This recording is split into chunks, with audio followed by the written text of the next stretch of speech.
Good morning, David. Morning, Ben. How are you? I'm all right on Good. this brisk and sunny Malaysian morning. How are you Yeah. doing? Yeah, I'm good. I'm very good. Thanks. It's good to see you. I mean, it's been a couple of years. Yeah, that's Um, right. Quite a couple of years really, for the region and for the sport. So it's been difficult to do anything. Yeah.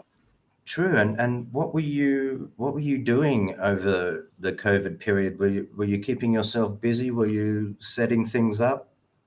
No, it's I mean, just before we went into lockdown, the first lockdown, I think it was about 3, 4 days before they actually announced that we were going to lock down. And I was looking at what was going on in the rest of the world and I could see what was coming. So I told my staff, okay, look, we were just about to start the season. We were doing preparation for the first event. And I turned around to them and I said, well, it doesn't look like we're going to get anything, there's not going to be anything going on in the next couple of months. At that point, I felt like that. And so I said, I think, that you might as well all go home for the time being. And we'll see what happens and we'll go from there. But 3 days later they announced the lockdown, and then I kept thinking that things were going to come back faster. In the beginning, nobody really knew how long this thing was going to go on. So I kept making provisional plans, and then I think we announced a couple of times that we were going to start in July, we were going to start in September, things like this. And every time we announced something, it turned out to be impossible. So there came a point where I thought, okay, this is going to really start affecting our credibility if we keep announcing and canceling stuff. So I just stopped, you know. And I also realized at that point that really there was no point to even think about doing anything in the near term because we're just not going to make it.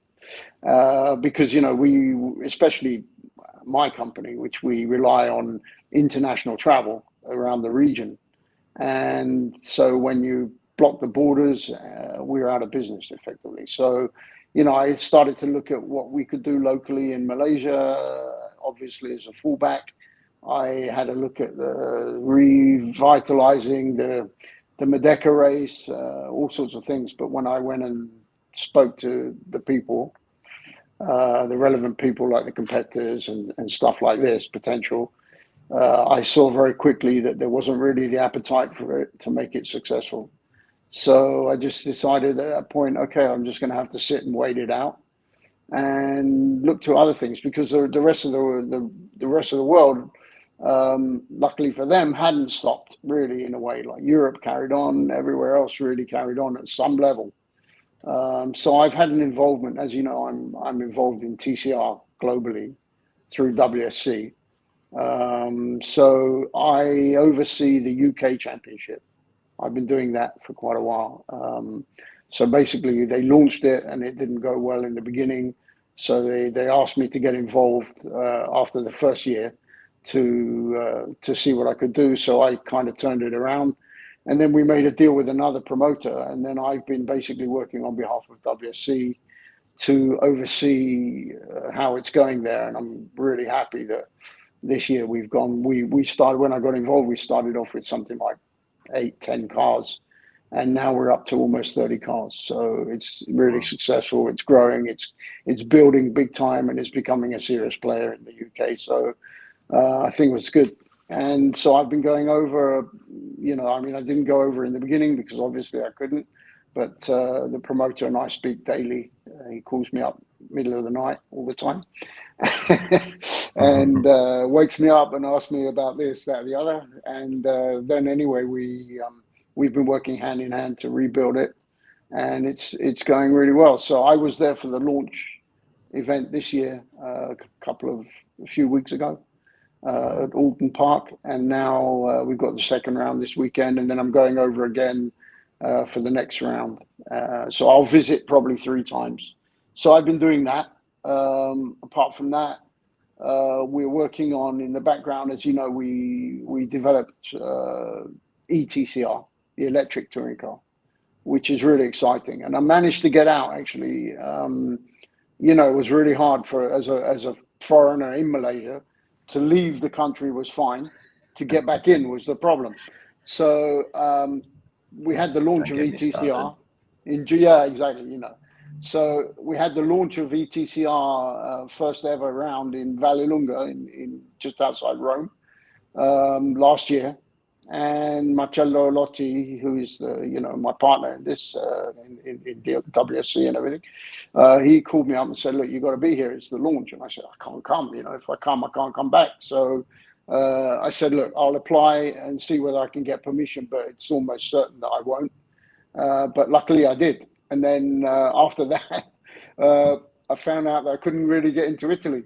So he had told me I had special permission, but in the typical Italian style, when it came down to it, it was kind of like, oh, yeah, we have, but not really. And but anyway, I managed to find out that you could get there. Yeah, it was like, Actually, he told me, don't worry, nobody's looking. If you get locked up, I'll bring you oranges.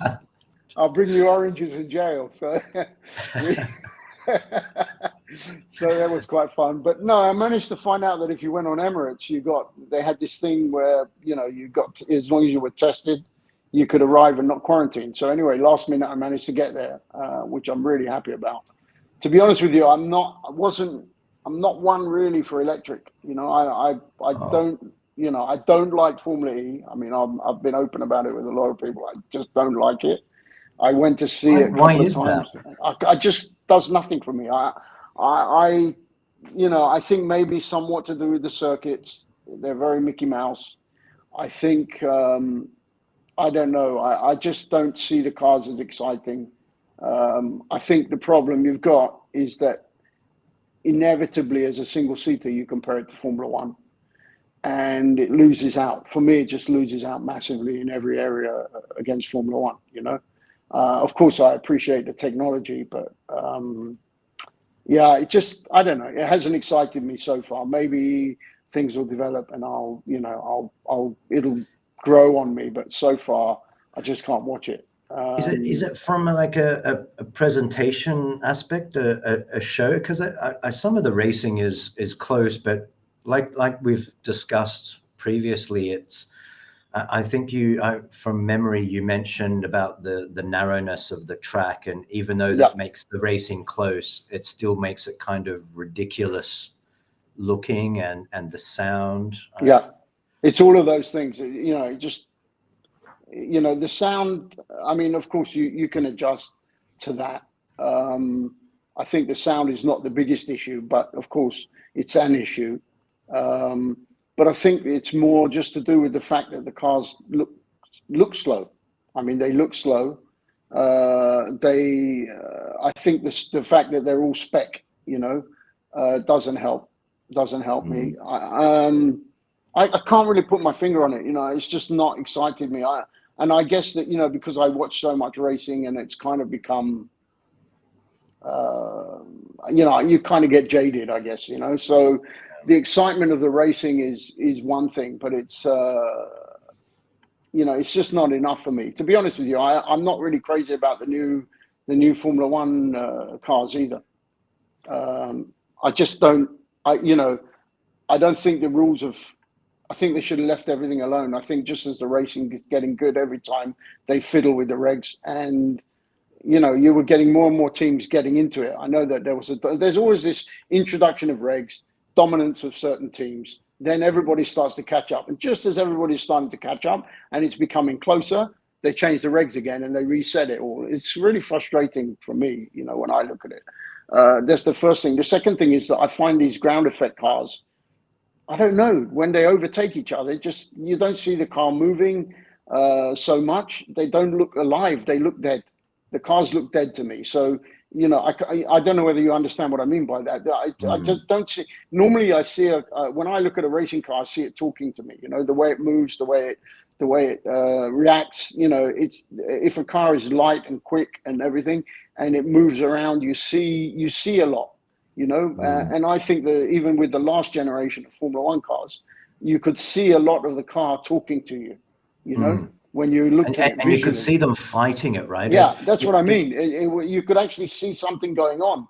Now, although there's been some very close racing, some good passing and repassing, especially between Leclerc and Max, and all these kind of things. Even though that's been going on while I was watching it, I just kind of felt like it was all too easy. It was all just too, Easy. Yeah. it just looked like, and maybe it's not in the car, but visually from outside of the car, you don't see anything going on. It just looks like, okay, this is straightforward. I pass you because of DRS. You pass me back because of DRS. I pass you back. I pass you back.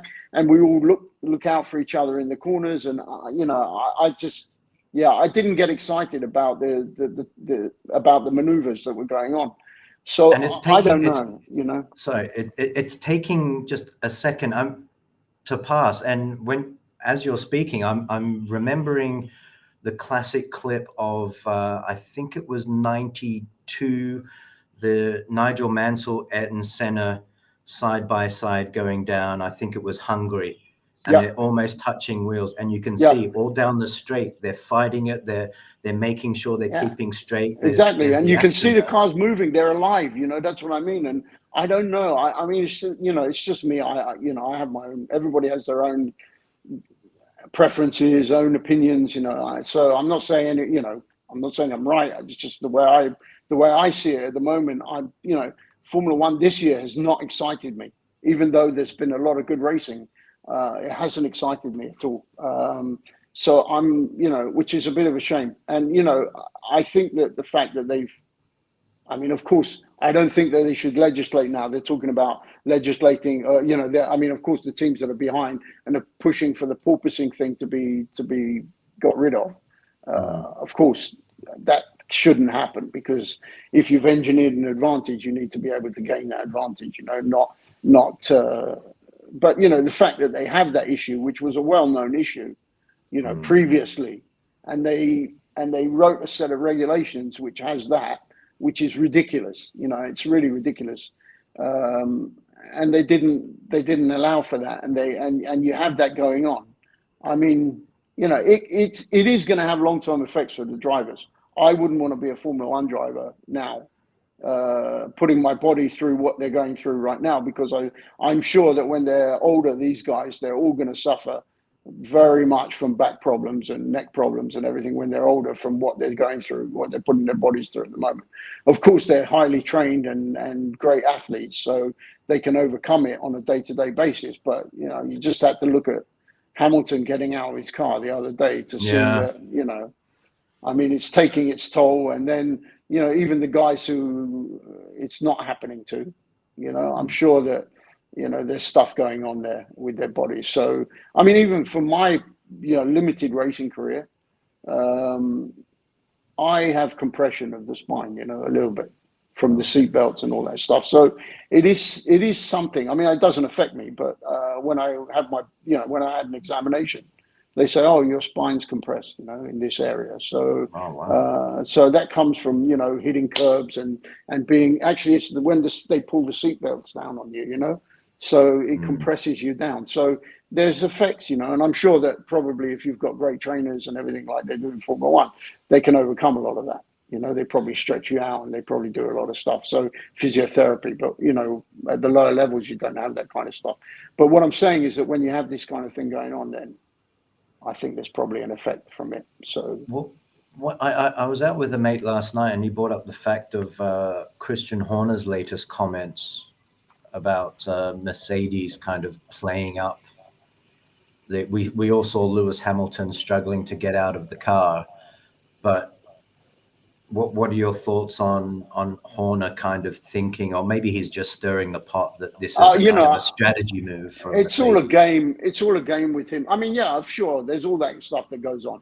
I'm sure that maybe, I don't know for sure, but maybe 50% of what Lewis was doing was exaggerating to try to, he's a master strategist. So, maybe he's got nothing wrong with his back and it's all a play act, it's all part of the attempt to get them to overturn the regulations or gain back an advantage. So, there's all that stuff that goes on for sure. But there was a comment the other day that, I'm not a fan of this kind of mind game thing that's been going on from Red Bull for a while now.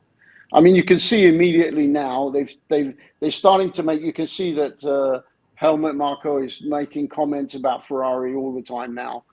Just little digs all the time. It's just like trying to undermine them, like, oh, we don't have the same kind of problems that Ferrari have, and blah blah blah, or he gives them sort of a backhanded compliment, or there's just these little things that come out every couple of days, and it's all a game that they play. And But Christian classic? Isn't that classic I F1? don't They were know. doing To it in me, the it's 80s. gone. Nah, I don't know. It's gone to a level that I mean, I think there was a comment I read the other day that Christian Horner said something about it's like diving in the box in football. He made some Oh, kind right. of comment about diving in the box and saying that it was all part of the game. But for me, maybe because I'm a great football fan. I've been following my team since I was 4 years old. And I go to every game I can when I'm back in the UK. So I really, but for me, part of football is not a diving in the box. This is something that I would like, and I think a lot of people want wiped out of the game. It's not something that you say, oh, you accept it as part of the game. Equally, I don't think that all these kind of shenanigans that are going on in Formula One at the moment, over the past 2 years, let's say. I mean, yes, they always went on. And I think the big difference was that when Bernie was running it, you didn't see it because they knew, or they didn't want to show that side of things. They wanted you to see a bit of it, the tip of it, but they didn't want you to see the inner workings, like all that stuff with the radio communications and everything. Like It was it driver was, against driver psyching yeah. each other And out, but it not was, team there was manager. stuff going on behind, but it was squashed, so it never Mm. came out. And there was that. And now, because of the way Liberty's running things, they want it to be more of a show. They're trying to enhance the drama. They're trying to stir up these rivalries. They're encouraging it. So I think what they've done is they've created an environment where they're encouraging the bad behavior. Let me put it that way. The bad behavior has always been there. You're right, but now they're encouraging it, and they're broadcasting it because it helps them to get ratings. In this day and Hollywood. age, that's what people want. In this day and age, they want drama, they want ratings, they want this. I mean, and I get it as a business, as a promoter and as a business, I understand that works to an extent, but you have to balance this out with maintaining the integrity of the sport. And I think that line is a very difficult one to draw. And I'm not sure that it's being drawn in the right place at the moment. But it is what it is. It is working commercially, for sure. It's working commercially. From the sporting side, I think it needs to really rein back a bit, because I think that it's not a good thing for the sport in that way. So I mean, we haven't spoken about this before, but yeah, how would you compare? And do you think, I mean, you briefly touched on it now about Liberty running Formula One. I mean, from a personal aspect, I've enjoyed the increase in the graphics on the screen, the social media aspect of it. There's yeah, more. I knew that Bernie Ecclestone was kind of against that, and you could against everything. hardly find any video clips and Yeah, highlights anywhere on the computer when Bernie was running it. yeah. So do you think that Liberty's doing a better job on the commercial aspect than actually the sporting aspect of Formula One? Yeah, I would say so. I mean, I would say that, it needed to be modernized. Bernie had a philosophy which I think, is somewhat outdated now. So I think that, like the Drive to Survive thing was a huge step forward. I think it's been great. I've watched it. I watch it. I mean, I think it was very interesting. You can see that it's enhanced, but and there's a narrative and everything, so it's a bit Kardashians or whatever. But that's not a bad thing. I mean, you bring a new audience, you do all that.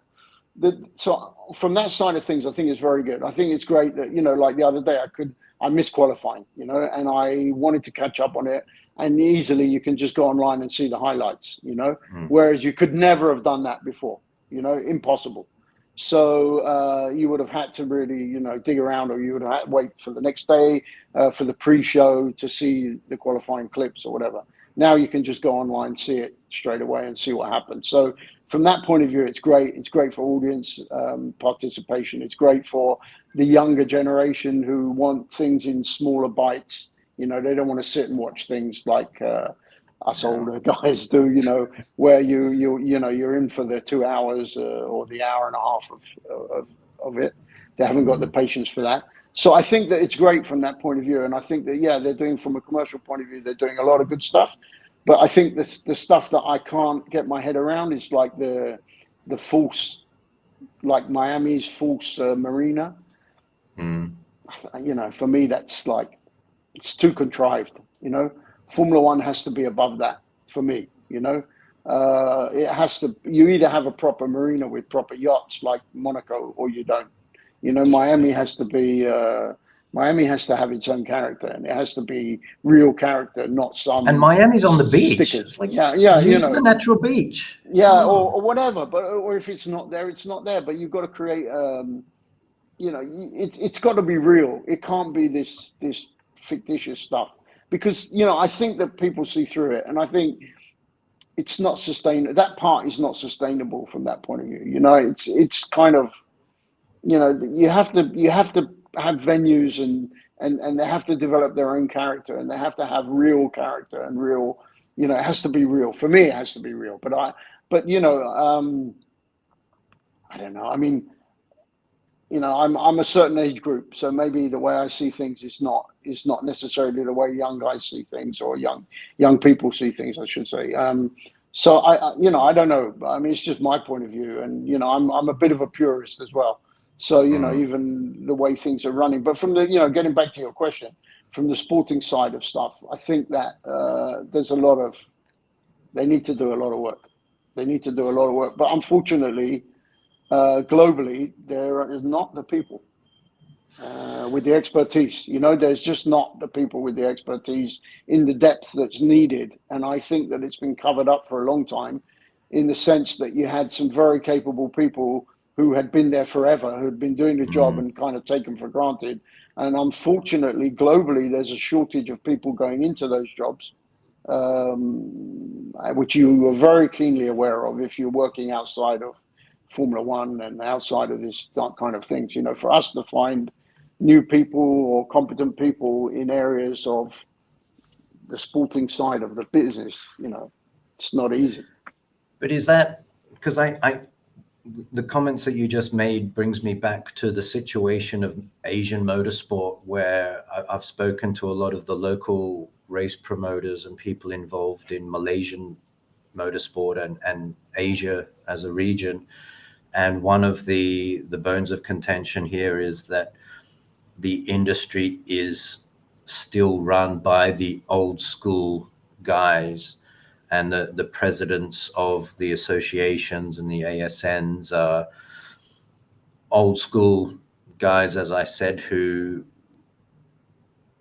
are basically there for egotistical reasons, right? They want to keep hold of their positions, and they're not moving the sport forward. So I don't know. I don't think so. I mean, you know, there's a certain amount of what you say, of course. The FIA is an organization globally, and it's not just Asia, believe me. Having worked in the UK now, having worked in, you know, I mean, I've run races all over the world. So, and if I'm not directly involved, I'm involved enough, you know, like, especially through my involvement with TCR and everything, you know, I go all over the place, all over Europe, all over the world, actually, and I'm in race controls, and I'm behind the scenes with all of the people all over the place. So I know how most of the places function, you know, globally. Maybe not South America, but you know, most of the other places I've been. So I'm kind of aware of the global picture.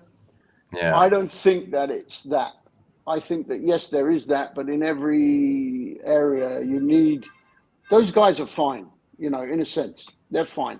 Having these figureheads is fine. You need people who have a certain amount of gravitas, who can represent the country on the world stage. That's okay. What you need underneath that is people to work, you know, and you need people who are willing to get their hands dirty and actually move the sport forward, right? And the problem you have is not actually in the fact that people have got old. It's kind of the fact that the only people willing to do the job are the old guys, you know? Nowadays, I mean, I was talking to a friend of mine recently. I mean, you probably know him. I mean, you know Zen, for instance, Zen Low. Okay, so Yeah, yeah. Zen has got his own karting place, right? Mm. This is a good example. Okay, and then he told me the other week that he was trying to employ someone to sit at the desk, you know, to book people in and out for the karting and everything. And he said none of the he can't get anyone. He's offering like a reasonable salary, which he told me I know, and it is a reasonable salary, you know, for someone to sit there and to check people in and do the safety briefing and everything for the people who are going to go karting, right? Mm. And the kids, and even his son, he was telling me his son's filling in for him, but his son is making more money online, doing stuff online. You know, he's actually like gaming. So he's Wow. gaming and he's making money through gaming by, you know, he's a very good gamer. He gets advanced and then he sells basically the keys, you know, for people to jump levels, right? So he Oh, can make right. way more money doing stuff like that than he can Mm. make sitting behind a desk and doing things. And I think the younger generation now, they are not willing to go and, you know, whether you're talking about marshals, you know, you're Mm. asking a guy to go and stand on the corner of a racetrack in the burning heat, or even in the, you know, if you're not here, maybe in the cold, in the wet, in this, that, and the other, all day long from morning till night to get either, you know, here, either as a volunteer in other places or here, you know, for a small amount of money. They're just not interested to do it anymore. They don't have that kind of mindset, you know, they're not the Mm. enthusiasm. They don't have the enthusiasm because there's so many other distractions and so many other opportunities. So I think it starts from there. And then that kind of problem permeates all the way through. Because if you don't have people at the lowest level, then those people don't develop up to become like the chief marshals. And then from chief marshals, maybe they're going to race control. From race control, they become a race director. From race director, they become a steward. They become a, or whatever it is, you know, and they have an Yeah. aspirational movement throughout the sport up to the top levels, you know. It's just not there. And Mm. that's the problem. And I don't think that's anything to do with willingness or not of, you know, the people who sit at the World Council level, for instance, in the FIA, because they are trying to have programs. I mean, you know, yes, we can all pick on different ASNs and say, oh, they haven't done this or they haven't done that. But, you know, there are ASNs that are actively doing a lot and in a good way. And there are Yeah. others that either through lack of expertise or drive or whatever you want to call it, are not doing so much. But, you know, it doesn't exist globally. I mean, you can see now there's this huge vacuum for a race director in Formula One. I mean, they had Yeah. Michael. They had Michael. I know Michael very well because I worked with him a lot, you know, previously. And when Charlie unfortunately passed away, Michael came in. And was he ready for it? Not sure, you know.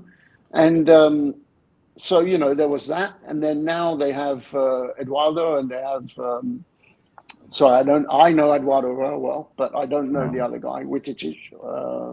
I don't know him, but you know, I'm not sure. I'm not sure about them, and I mean they're very good. You know, they've got years and years of experience. But Charlie was unique, and you know Mm. that's the other problem that, you know, getting back to what we were saying before. Some of the stuff that's going on now is because of the lack of respect, lack of history, I would say, between the Yeah. So, teams and the guy. You know, Charlie would never. They would never have done what they did with Michael Massey with Charlie Whiting. First of yeah. all, Charlie would have squashed it in a second, but they wouldn't have even tried.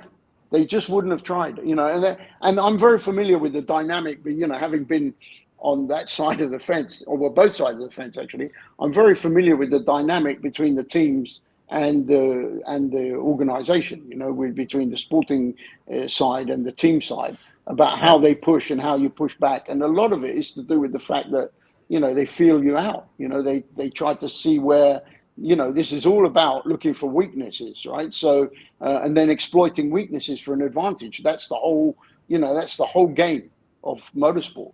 And if they see any kind of, you know, insecurity, inexperience, whatever it is, they're going to jump on it straight away and they're going to exploit it to the fullest. So, you know, I think a lot of what happened and what's happening is to do with these kind of things. So, it's a big problem for the sport. I think it's a huge problem for the sport right now. And I don't know that there's an easy solution to it, because I think it's cultural, globally cultural, now. Right. And I don't know how you fix it, really. I don't know how you fix it. It's generational. So I think we're going to have to move more and more towards the technological solutions. But at the I end of the mean, day, like track limits is a great example, right? There are certain technological solutions to that. In Australia, they do it very well. I mean, I must say, in Australia, they simply have a sensors on the curbs. right. You go over it, and you get a penalty. It's automatic. It's really, ultimately the penalty is given by the people still, but the judgment is just a technological solution, right? So I think sooner or later you're going to end up with stuff like that. Why they haven't done that in Formula One, I don't really know. But in any case, what I'm saying is, if you don't have the expertise, eventually we're going to have to go in the technology route, and just make it like A and B. And it might be better, but it'll be what it'll be. I mean, people are adjust to whatever system you end up with, it's only an issue on that day. That's why different things come up and go down, because people focus on different areas for a while and then they let it go and there's something else comes up. So it's a certain amount of that going on. I mean, you made a great point about Charlie and the respect, the historical respect, in that now that you think about it, it's like, yeah, Charlie passed away, and it's like the team managers, Toto, Christian, all these guys are, hey, here's the gap. Now we can start, pushing the limits, and let's see how far we can get away with things, saying Sure. things and doing things. Do you think, going back to Michael Massey, I mean, what are your thoughts about how he was treated after the finale of last year and the Abu Dhabi debacle, as they say? Uh, how he was treated, I think is, I don't know whether I really have a view on how he was treated. I think, unfortunately, he was in a position in the end that was untenable. I don't know how you go forward. Having had that problem, I don't know how you really go forward. Um, if they'd stood behind him, I think he would have had a very hard time, So I kind of feel that they had to remove him, rightly or wrongly. I don't really want to comment about that. I have my own views about it. I'm not a fan of what happened. I understand how it came to what happened, I'm not really a fan of the outcome of it. I don't think it was the best solution, but I really understand in the heat of the moment how it came to that, And all these conspiracy theories about, they tried to manipulate this, they tried to manipulate that. I think that's nonsense. There was no manipulation of anything. I think, yeah, there might have been an overriding pressure, which you'll never know from there may have been this kind of blanket overriding pressure to make the show, but I think that the making the show thing also came from the teams, because they had that gentleman's agreement of, that they should finish as a race. They should finish it as a race, right? Which is I fair think, enough. yeah, but not really. I mean, I've had races where I really wish they would have finished as a race, but actually the rule is that the safety car pulls into the pit lane and then the cars accelerate to the line. So you never finish a race with the safety car in front anyway. So Right. the final shot, even if you have a safety car finish, right? Because you're not allowed to overtake before the finishing line, right? Yeah. So even if when you finish under safety car, actually the safety car goes into the pit lane, and then the last corner and up to the line, for the reasons of taking photos and video and everything, whatever it is, right? You always see the race finish with just the cars, the racing cars on the track. Okay, Mm. so that's how it works. So you would have had a pictorial finish, that would have been okay, acceptable, and effectively they are racing at that point. Mm. The point is whether or not you let them race for the last couple of laps. But I don't think that it was done correctly by the rules. I'm not saying who's at fault or not, but what I'm saying is that I don't procedurally I don't see how it worked. But I understand the pressure. I mean, I've been in race control. It's really a hard job, and that's where you need the years and years of experience. You need to be able to stand up to the pressure. You need to be able to make split-second decisions. You need and be right. And it's really easy to make a mistake. Which, like, even let's say 5 minutes later, when you haven't got all these 5, 6, 10 other things going on, your mind's clearer and you go, oh, I shouldn't have done that. That wasn't the right thing. I should have done this. I think we've all been in that situation where you're under pressure. You make a split-second decision, and then, like, in the cold light of day, you kind of go, how did I think that? It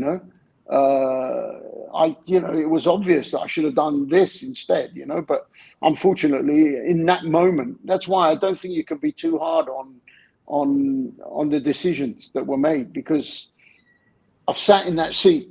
I know how hard it is to make those decisions, and that's not for a Formula One World Championship, so I have real sympathy for Michael's situation. And I just think that it was, unfortunately, he ended up being at the front of something which has underlying issues throughout the sport, which, they've tried to address some of it now, by bringing, by separating out the powers, by doing different things. I don't know whether, I don't agree with this, two race director thing. I think that's crazy. You need consistency. And even if you have two guys, brief them identically, they're going to make different decisions because they have different judgment. You can't change that. And I think that's a mistake, for sure. But that was the point with Michael, though. It wasn't just Abu Dhabi. There were several races during the season that were obvious that, hang on, the decision should have been this, not that. Yeah, I mean, there was no consistency during the whole season, really. But but this is the point: is, like, people are going. It's the same. Like, football is a good analogy. When you're looking at these things, referees make judgment calls, right? They make judgment calls. Now they have VAR that overturns some of them, doesn't overturn other ones, right? But they have that opportunity in football to sort of stop everything, go and have a look at it, and go, "Oh, actually, you made a mistake there. You need to do this." In motorsport, you never get that opportunity. The race goes on.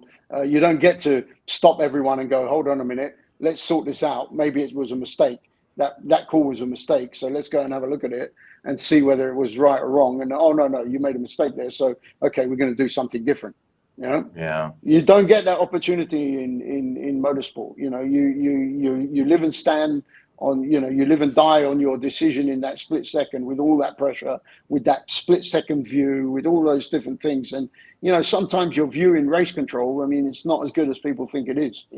You've got 40 odd screens, you're looking at a video. Sometimes it's not showing you the thing that you need to see in the right way. It's got angles. It's a very hard thing. It's a very hard job. And, so, and as I said, and then you've got people shouting at you. He was trying to clear up another incident. You've got all these outside factors going on. So, he's going to make some judgment calls, and he didn't have the experience of Charlie. You're talking about somebody who it was his second year, right? Second year. I think it was his second year, right? Yeah. I think he came in halfway through, so kind of just over a year, because it was halfway through. He came in at the beginning of the year before, right? And then he ran that season, and then there was the second season, right? Correct or not? Am I right? Yeah, well, when did Charlie go? It was Charlie in Australia, was 18 was it? or something, right? Yeah, it was the start of the season. Charlie died in Melbourne. Yeah, was the it previous 18? season, wasn't it? It was 18, yeah. No. Yeah, it was no. No, Yeah, no, I it think was the Charlie season went in before. 18, wasn't it? Or I think it was 17. the season before. No. I don't think Michael was doing it for 3 years. I think it's his second season. Okay. Anyway, I might be wrong because, like, I'm notoriously Yeah. scatterbrained now. But what I'm saying is that in any case, even if it's like 2 years, 3 years, Charlie he came up from, he was in the sport for such a long time. He He was a grew mechanic up. for Brabham, Yeah, right? yeah, yeah. I mean, he worked for Bernie anyway. They were the whole team, and then him and Herbie. And that team that they had. I mean, it's not just losing Charlie. And I'm glad that they put Herbie back in there because Herbie is fantastic.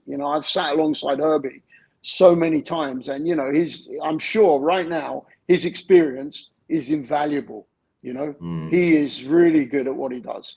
And they had another guy called Colin Hayward, right? So they had removed Colin, they had removed Herbie, and you lost Charlie. So they completely wiped out the team that was there before, and they put a Yeah. new group of people in. They're inexperienced. I mean, no attack on them.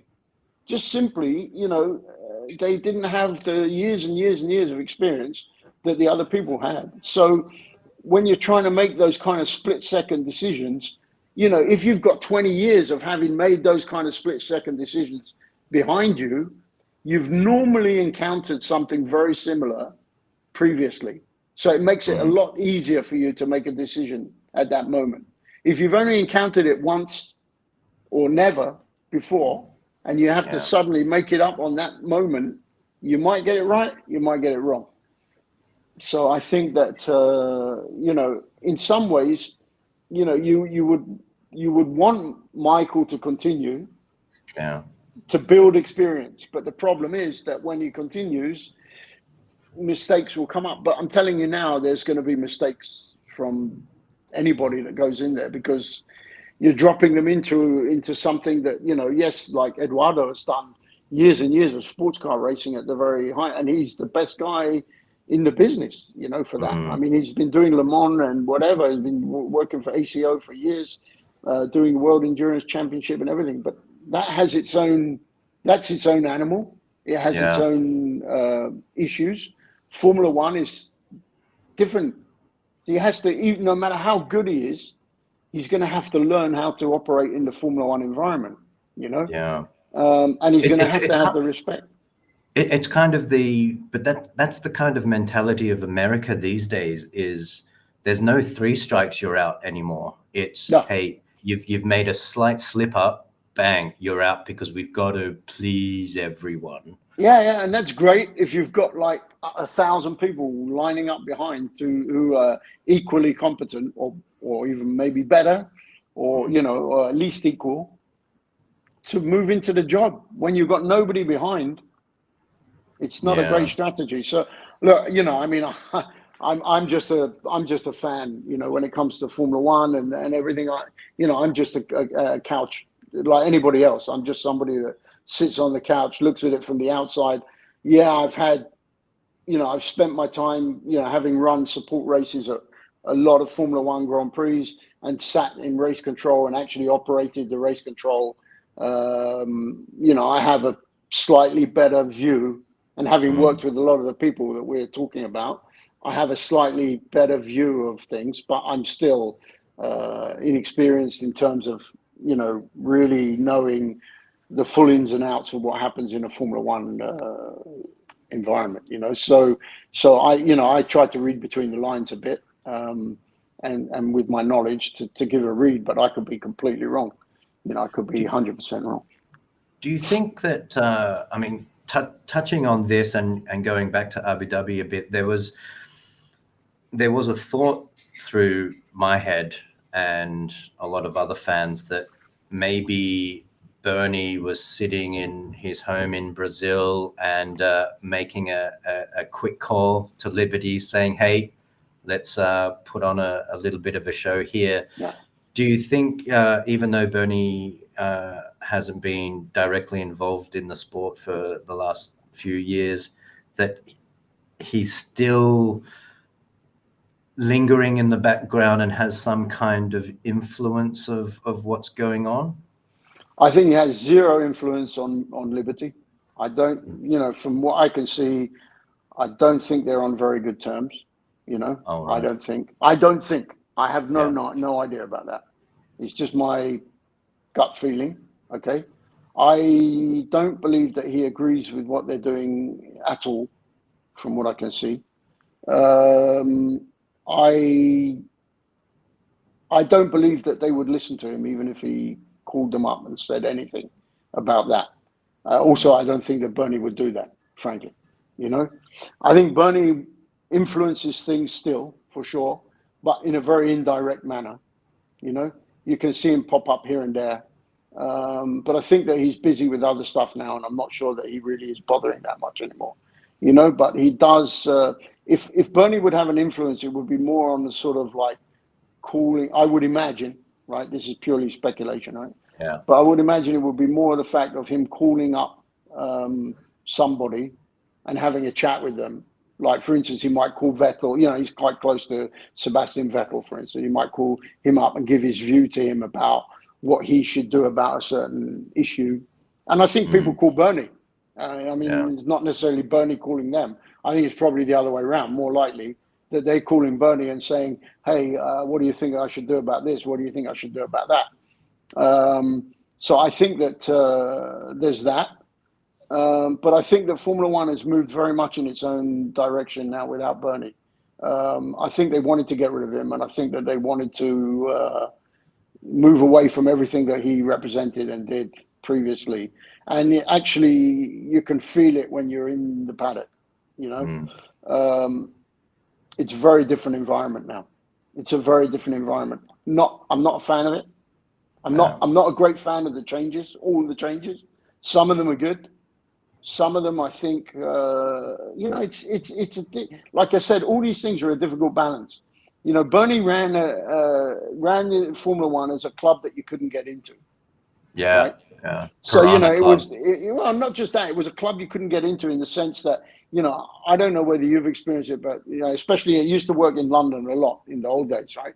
You used to see a nightclub and there would be a huge queue of people outside, right? Yeah. And you would think, wow, that club is amazing. You know, I've got to get into that club. And then actually, when you got into the club, it was empty and there's a huge queue of people outside, right? So the way they marketed things was like, I need to get in there, you know, because obviously this is the place, it's happening place, right? Actually, when you got in there, you realize there's nothing in there. Formula One paddock used to be a bit like that, you know. Everybody wanted to get into paddock. To get a paddock pass was, you know, it was like gold dust. You fight, kill your mother to get one. Yeah. You get into the paddock, unless you had business in there, there's nothing going on.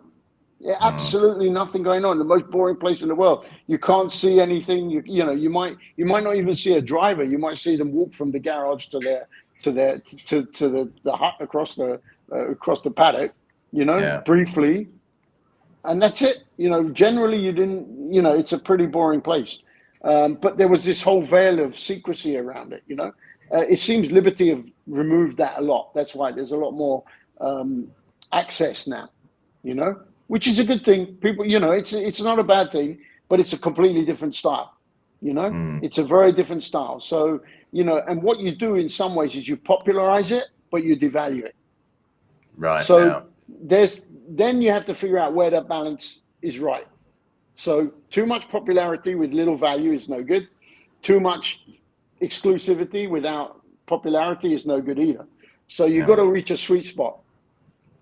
I think they're still finding their feet on that. And I think that goes across the board, you know, whether you're talking about access, whether you're talking about the show, whether you're talking about the sporting. I think they're new and they need to find their own identity. So Formula One is hugely growing in popularity, which is a great thing, you know, but they need to, I don't think it's found its right level at the moment, you know. I think they're going to Has the go either magic gone? side of. Has the magic, in terms of Okay. the paddock and the business aspect, has the magic gone? Has the Wizard I of think Oz curtain been for shown? some people it will be like that because you'll have known before. Okay, I'll give you my. For me, yes, but probably for a lot of other people, no. Okay, and just because I was used to that, and I'm probably old school. So you know, you could say I'm probably a dinosaur as well, and you know, so potentially there's a certain amount of the mystery has gone. but it's been replaced by something which might be much more valuable, and so whether that's a good thing, it's just a different style. I wouldn't say that it's good or bad, it's just different. And the thing is now that you're getting this huge surge in popularity of Formula One, which has got to be good. That has to be good, and it's going to have a different style, it's just going to be different. And maybe it's that's like, sorry to cut you off. Yeah. It's like the exclusivity from Bernie's exclusivity days has been replaced with accessibility. Yeah. It's becoming more accessible, right? Sure. And as I said, okay, I tell you the best example for me of the analogy is Ferrari with Enzo and without Enzo. Okay. Right. Yeah. So when I was young and I had a Ferrari, it was very rare. Very few people, especially a young guy. I was an 18-year-old with a Ferrari. It was unheard of. Unheard of. Nobody had a Ferrari at 18. It was, in those days. It's not like now. And there were cars that were kind of like a bit quirky, a little bit unreliable, a little bit this, that, and the other. So, and difficult to drive. You had to, it was physical. To drive one was really a physical thing. And so, you had this, but it was very exclusive. It was very exclusive, but not very popular and probably not very economically successful in those days, right? It was always struggling. But it had a real mystique. Ferrari had this real aura of, which has made Ferrari what it is today, right? Ferrari, the modern company, is mass market, huge branding, cars with not so much personality for me. It's just another supercar. Anyone can drive one, anybody can drive one. They're automatic, everything weighs nothing. You can get it, anyone can drive one. I mean, you can get into trouble in one very easily if you don't know what you're doing, but on a, popping down the road level, anyone can get in one and drive one. Wasn't the case in the old days. But Ferrari is hugely successful now. But would Ferrari be what it is now if you didn't have that aura and mystique of the history? No, definitely not. It would be a McLaren. I would say McLaren, right? Because McLaren I feel, doesn't have that kind of. They make great cars, but it's lacking something, and other brand. I mean, there are other brands similar, So it's that. So this is the question: is that Formula One has that history? Whether it needs to keep hold of enough of that, whilst modernizing, and that's the balance. That's the balance, and that's the trick. And I think that if it loses all of that mystique and history and exclusivity on that level, and just becomes a brand, a marketing tool, a modern day thing. It's going to be popular. It's going to be popular, but it'll lose something. And I guess if you're a young kid and you just come into it and you see it for what it is, maybe you don't even notice and you don't care. It's just great and exciting and that's it. And maybe there were people who knew what it was like in the 50s and 60s and felt the same way about when I was watching it, late 70s, through the 80s was the heyday for me of Formula One, my background on it. So maybe they felt the same way about how it was when Bernie took it over, against what it was before. So you never know. I mean, life moves forward. I think the key is, the good thing is that it's in a good position in terms of global popularity, and it's growing, which is great. That part of it you can't deny. So from that point of view, I guess you've got to go with it and trust them to manage it in the right way. I mean, Stefano is a very good guy, and he knows, Stefano Domenicali is a very good guy, and I think having him involved is a great thing. And he knows enough. He's got the background, and he's he'll probably steer it in the right way. Certainly, they're making new deals, good deals with new places all the time. So I think, You can say the same thing about McLaren, actually, because I remember you and I bumped into each other in the paddock at the 17 Malaysian Grand Prix, and it was the season that Zach and Monsoir took over McLaren, and Ron Dennis left. It what you were talking about just now with Bernie is kind of the same as McLaren losing that mystique, that professionalism, because when Ron left and Zach and Monsoir took over and they changed the colors to black, there was the horrible gray and black outfits. There was a very visual and obvious change in the attitude and the branding of McLaren, even with I remember there were pit crews with stubble and their shirts untucked and things that Ron Dennis would never have stood for. And it was like McLaren had just been completely flipped upside down. And that's the thing. So you look at it and you go, is that good or not? I can't, I can't tell you, I can't tell you whether it's a good thing or a bad thing.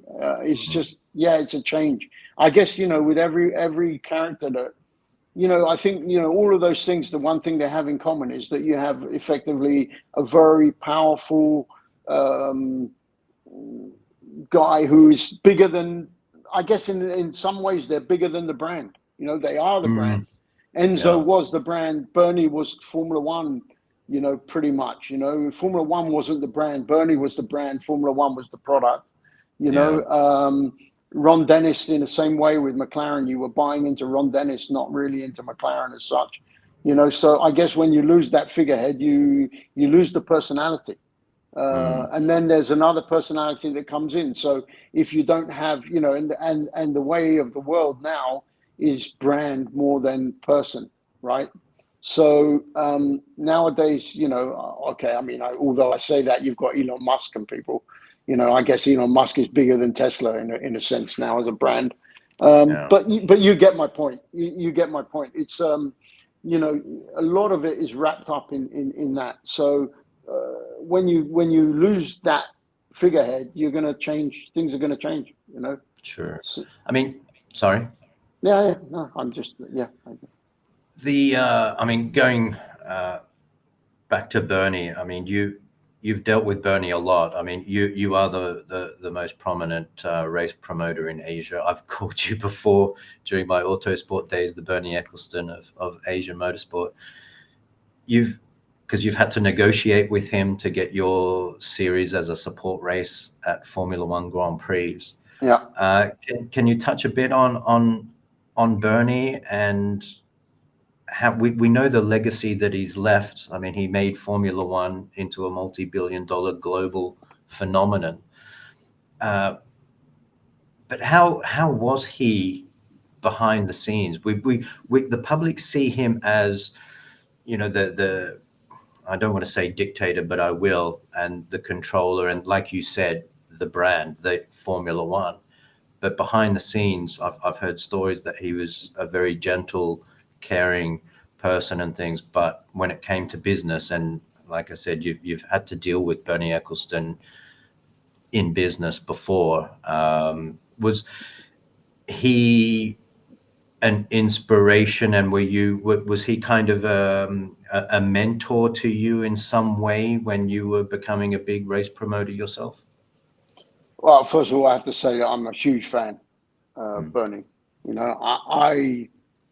I wouldn't say that he wasn't a direct mentor. I mean, I didn't have a relationship with him where I could call him up and ask him for advice or anything like that. It was purely a business relationship. My first encounter with Bernie was right at the beginning. So my background was that I raced for about 10 years, and then in '93 I came over and I won the Formula Asia Championship as a driver, and then I got into a fight with the organizer at the time, which was Alex Jung's father. Right. And Alex was racing in my team, and then we started to fight about different things about how things were happening. And then also when Alex left, then Alex went off to Europe, and I had the most dominant team. So I was supposed to continue my racing. I never intended to be either a team owner or a race promoter. I was a driver. I got offered after I won the Formula Asia Championship, which was a 2-liter single-seater formula, for those who don't know. I was offered a drive with Tom's in a touring car as a works driver. And I was supposed to do the Southeast Asia Touring Car Championship. So I had Esso as a sponsor, and I had Sanyo, and I had Tom's behind me, Toyota. Wow, Esso. And that shows you how old I am. And so, you know, I was supposed to, I had been to Macau. Tom Christensen was driving one of the cars and Krum was on the other one. The cars raced at Macau. Following Macau, they were supposed to give us the cars, not us, but the team. And I was supposed to be the driver in the Esso-backed touring car, Toyota touring car for Tom's. So I'd been to Japan and met with them, and everything was agreed. And then Danny Stacey Chow, who became my partner later on, who was running the touring car championship in those days, said, no, sorry, no foreigners, because they didn't want me to win. They didn't want me to dominate. I dominated the Formula Asia, and then he was worried that I was going to come in as a non-Asian and dominate the touring car championship, so he stopped me. And I lost my drive effectively. And I tried to take the money somewhere else, and I tried to do a deal with Tom's to do Formula 3 in Japan, and it didn't happen. So then I had set up my own team. So I decided, okay, I had been on TV a lot because Star TV had just started, and we were on before Formula 1. And because I was winning every race pretty much, my team won 26 out of 28 races, I think, that we did, or something like that. And I had won nearly every race except for one, I think, as a driver, because I had a mechanical failure in Shah Alam on one. So I'd obviously, and we were the most presentable team. I spoke English very well, so I was a good guy to interview. So I was probably 60-70% of the show was about me and the team. It was almost like having my own TV show for 2 years, right? So and it was on just before Formula 1, and there were very few TV channels in Asia in those days. So I became quite a big personality, you know. So I had that background, and then I became a promoter, and I took over the Formula Asia thing, and then my friend had taken over the Touring Car Championship with Danny the year later. A guy called Darren Shaw from Shaw Media, who I had been racing against. And Darren, I approached Darren and I said, that in those days, the circuits were playing the two championships off against each other. So they were saying like, oh no, we can't give you this deal because if you don't want it, we're going to do a deal with the touring cars, or we'll do a deal with you or with you. So I spoke to Darren and we said, hey, why don't we team up? You know, they're playing us off against each other. Why don't we team up? And he said, yeah, okay. He'd just done a deal with IMG to do the marketing of the championship. And he said, look, I'm not interested in running it. You run it. And we did a deal. So Motorsport Asia was born as a 50-50 joint venture between Darren and myself, with Danny also involved in a small way. And one of the first things was, he said, look, I've been trying to get TV coverage. This is bringing back to Bernie, sorry, long way round. Yeah. But coming back to the Bernie thing, right? So we've done the Paris to Dakar now. Yeah, to do it, to get here, which is like, you know, typical of me. But anyway, Darren had said to me, look, you know, and he was a part of a media company, and he had all these lawyers. Their specialist thing was TV. And in those days, TV was owned and controlled by Bernie globally, all championships under ISC. He had a company called ISC, which basically if you had an international championship anywhere in the world, Bernie owned the TV rights. And you had to make a deal with Bernie, right, to get your TV rights, right? So Darren had been trying to negotiate with him for a year with his lawyers and all this kind of stuff to get the TV rights, and had gone nowhere. Zero progress, right? And I said to him, look, we need TV. Without TV, we've got nothing, you know? We've got no coverage, no nothing. Yeah. We need TV. So he said to me, no, you know, I've been trying. We can't get anywhere, you know. And I said, look, I think we were like a few weeks before the start of the season. I said, let me call Bernie.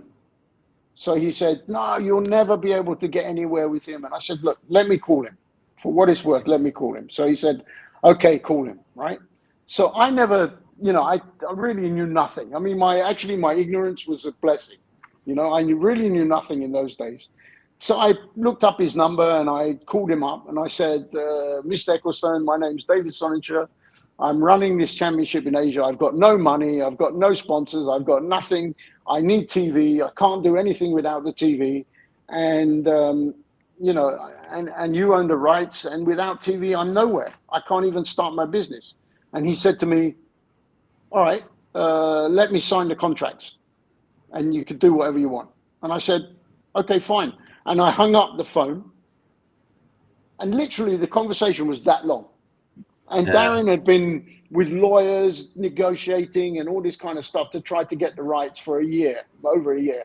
And within 5 minutes, I called Darren back and I said, okay, we got the rights. He said, what are you talking about? And I said, yeah, I just spoke to Bernie. We've done the deal. We've got the rights. We just have to let him sign the contracts. So he said, you're joking. I said, no, I'm not joking. I'm serious. It's done. So that was it. Because, and this was the point of the story is that, you know, with Bernie, he was a guy that was very practical. If you approached him and just told him what you needed and the practicality of stuff, then he saw that we had no money. He understood we had no money. He knew I had to have TV to make something happen. And he just wanted to know that I wasn't going to pull the wool over his eyes and try to make money behind his back, right? So I was open and said, look, I've got no money. I'm not going to make money out of this. I just need TV. And he was like, yeah, okay. He knew the game better than me, of course, right? And he went, yeah, okay, fine. You're not trying to be smart with me, so I won't try to be smart with you. But if you call him up trying to be smart with him with lawyers and this and that, he thinks that you've got something going on that you didn't want to tell him about and you were trying to pull the wool over his eyes. He was ruthless. He would kill you. Right, so that was the difference, and so my approach was that with him, and then later on, I was with him. I had to negotiate with him, especially when BMW. I've set up, you know, we set up Formula BMW and Carrera Cup in Asia, and when BMW decided to pull the plug globally on the program, I managed to secure sponsorship with JK Tires to replace BMW. Okay. So we're talking 14, 15, right? 2014, 13, 14, 15. No, I think it was later. It was later. I think it was more like 18, 19, somewhere like that. And so I had money, but I had to do a deal with Bernie for the support rate. I wanted to keep what had been Formula BMW. Of course, with BMW's backing, first of all, we had a huge budget. Not for me, but to run the championship. So we were buying slots in Formula One, which are not cheap. And we were running in 3 Formula One events every season. And that's a lot of money because not only do you have to pay the fee, you have to pay for like the hospitality tents and the tents for the teams to set up in and all this kind of stuff. The additional cost is almost as much as the race fee. So the final budget is huge. It's massive. And so, and, you know, having hotels in those kind of venues during that Formula One time is not cheap. So, you know, you have to, and flights and everything. So, you know, everything is through the roof. So to run on the Formula One program, but I felt that, you know, it was very important that I kept the same level in Asia for the Premier Single Seater Championship. I didn't want to just run a championship at a much lower level. I'd been doing it at the top level for so long, and I really wanted to maintain that because we were really feeding kids through, and it was really credible, and it was working in a big way. So, fantastic. I mean, Daniel Ricciardo, all these guys came out of it. Carlos Sainz was in my championship. I mean, lots of people came out of Formula BMW Asia, Yeah, And great. so, we really were playing a key role. We had huge status. So I had to negotiate this contract with Bernie, and it was unbelievable. I met him in Monaco. I negotiated with him. The thing that I couldn't believe was something so simple like a support race contract, right? You would imagine that Bernie would never have time for that, right? I mean, all the things he's handling, right? I'm simply calling him up to buy 3 slots off him for a Formula race, right? In 3 Grand Prix.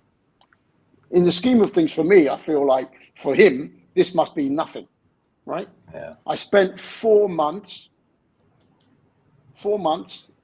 of discussion, so many phone calls.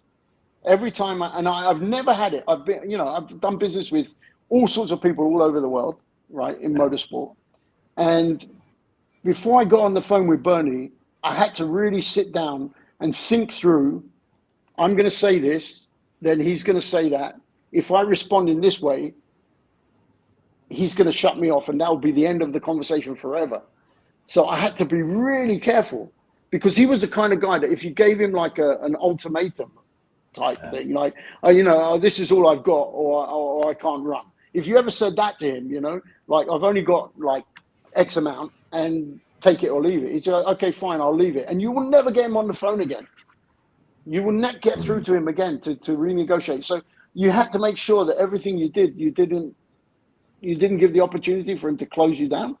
So it was really a strategic masterclass, for me. I learned so much from dealing with him in that period of time. And, I fully respect him. And I understood exactly what he was doing, because in a small way, I was the same job at a much lower level. So I understood his rationale. I understood why he was asking for things. So I never got angry if he was pushing me for things. At the end, the deal that I got, he told people that I did a really crazy deal for him. Like, he had given me a great deal, right? Right. He thought that I had negotiated a brilliant deal with him. I thought I had a terrible deal with him, okay? But actually, my deal was very similar to the deal that BMW had with him. And to get a deal that a company like BMW could negotiate with him as a independent promoter, I think probably was a good deal, Yeah. So in the end, I could see that. But one point he even called me up about passes. Oh, you got too many passes. And I had to send him a list of the people. Him, personally. Yeah. He went through the list of people and said, no, you can't have this guy and this guy and this guy and this guy. You can't. I could not believe it. His attention to detail was just phenomenal, that was, Bernie was like that. And, and I met him, quite a few times. Marcello was very close to him. He's, I would think, and in terms of looking at how to do things, I think I probably took my cue from him on a lot of stuff, certainly things like standards. When I came into Asia, I wanted to set new standards for the sport. It was a key thing for me. Like, I didn't care how it had been done in the past. I wanted to put it at a very high level, and everybody thought I was nuts and it was unnecessary. And it was certainly very painful to do it. I can tell you, there was the easy route and then my way, and my way was pushing people to do things at a level that they really, 1, didn't understand, 2, didn't want to do. So I was this crazy lunatic foreigner that really didn't understand what I was trying to do. But I really wanted to move the sport forward and try to lead from the front and try to really, set new standards. And what my biggest factor, I think one of the biggest drivers for me was, I really didn't like the fact that everywhere you went, people talked about Asian motorsport as a second-class thing, For me, it was as good as anywhere. The thing that we lacked only was depth, like where you would have probably 30 drivers at a very high level in a championship in Europe, you maybe had 6, 7 here. And then the rest were not so good because they didn't have the opportunity or experience to get to that level. you know. Mm. So the depth wasn't there, but the ultimate level was there, and so the Yeah. credibility was there. And if you look at my GT Asia Championship, I mean, I had world champions. It was as good as any championship, And or you were better. filling the stands at Sepang as well. Yeah, There was I an mean, actual crowd at Sepang. and it was as no matter what people have spun it in the since and all that kind of stuff. I took on what was a club series, and I turned it into this global, internationally credible championship, Yeah. and with world champions and really high level, really a high level, and it was great, and it was a great show, and I was very proud that we could hold it up and say, it's as good as any championship you want to put in front of me. I don't care where you go, you won't find a better championship than this. It's at that level, but still I was up against it. It was like, it's just Asia. That attitude Mm. never really went away, and is still there today. And that's probably the one thing in some ways I wish I'd been able to achieve more. I think it's come a long way, but it's still, maybe now a little bit more, because a lot of European teams and drivers look to Asia now, because there's more. At one point, not so much these days since the last few years, of course, but at some point it was starting to get this credibility as a destination for them to rebuild a career. But it was almost like it's still a secondary fallback. I really want to race in Europe, but if I can't, then I'll race in Asia. So I was trying to change that around. One of the things I did was, when I had JK and I had a problem with China.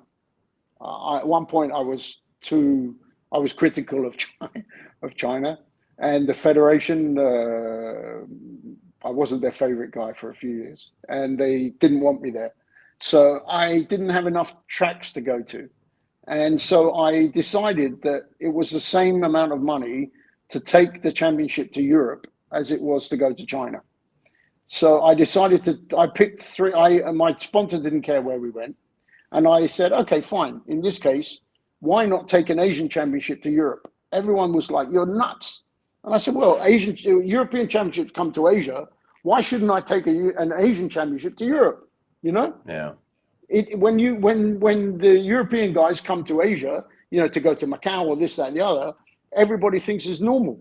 If I say we're going to go somewhere with an Asian championship, everybody thinks I'm a crazy man, But I decided, okay, my idea was, okay, we're going to go to Spa. I picked the three tracks that I thought, these are the circuits you have to race at. If I was a kid and I had a dream to race somewhere, where would I want to race? And I just said, okay, I'm going to go to Spa, I'm going to go to Monza, and I'm going to go to, where was the other place? Silverstone, I think it was, right? Yeah. These three tracks, right? I couldn't get Monza, but I got Paul Ricard, which was amazing as well. Paul Ricard, Spa, and Silverstone.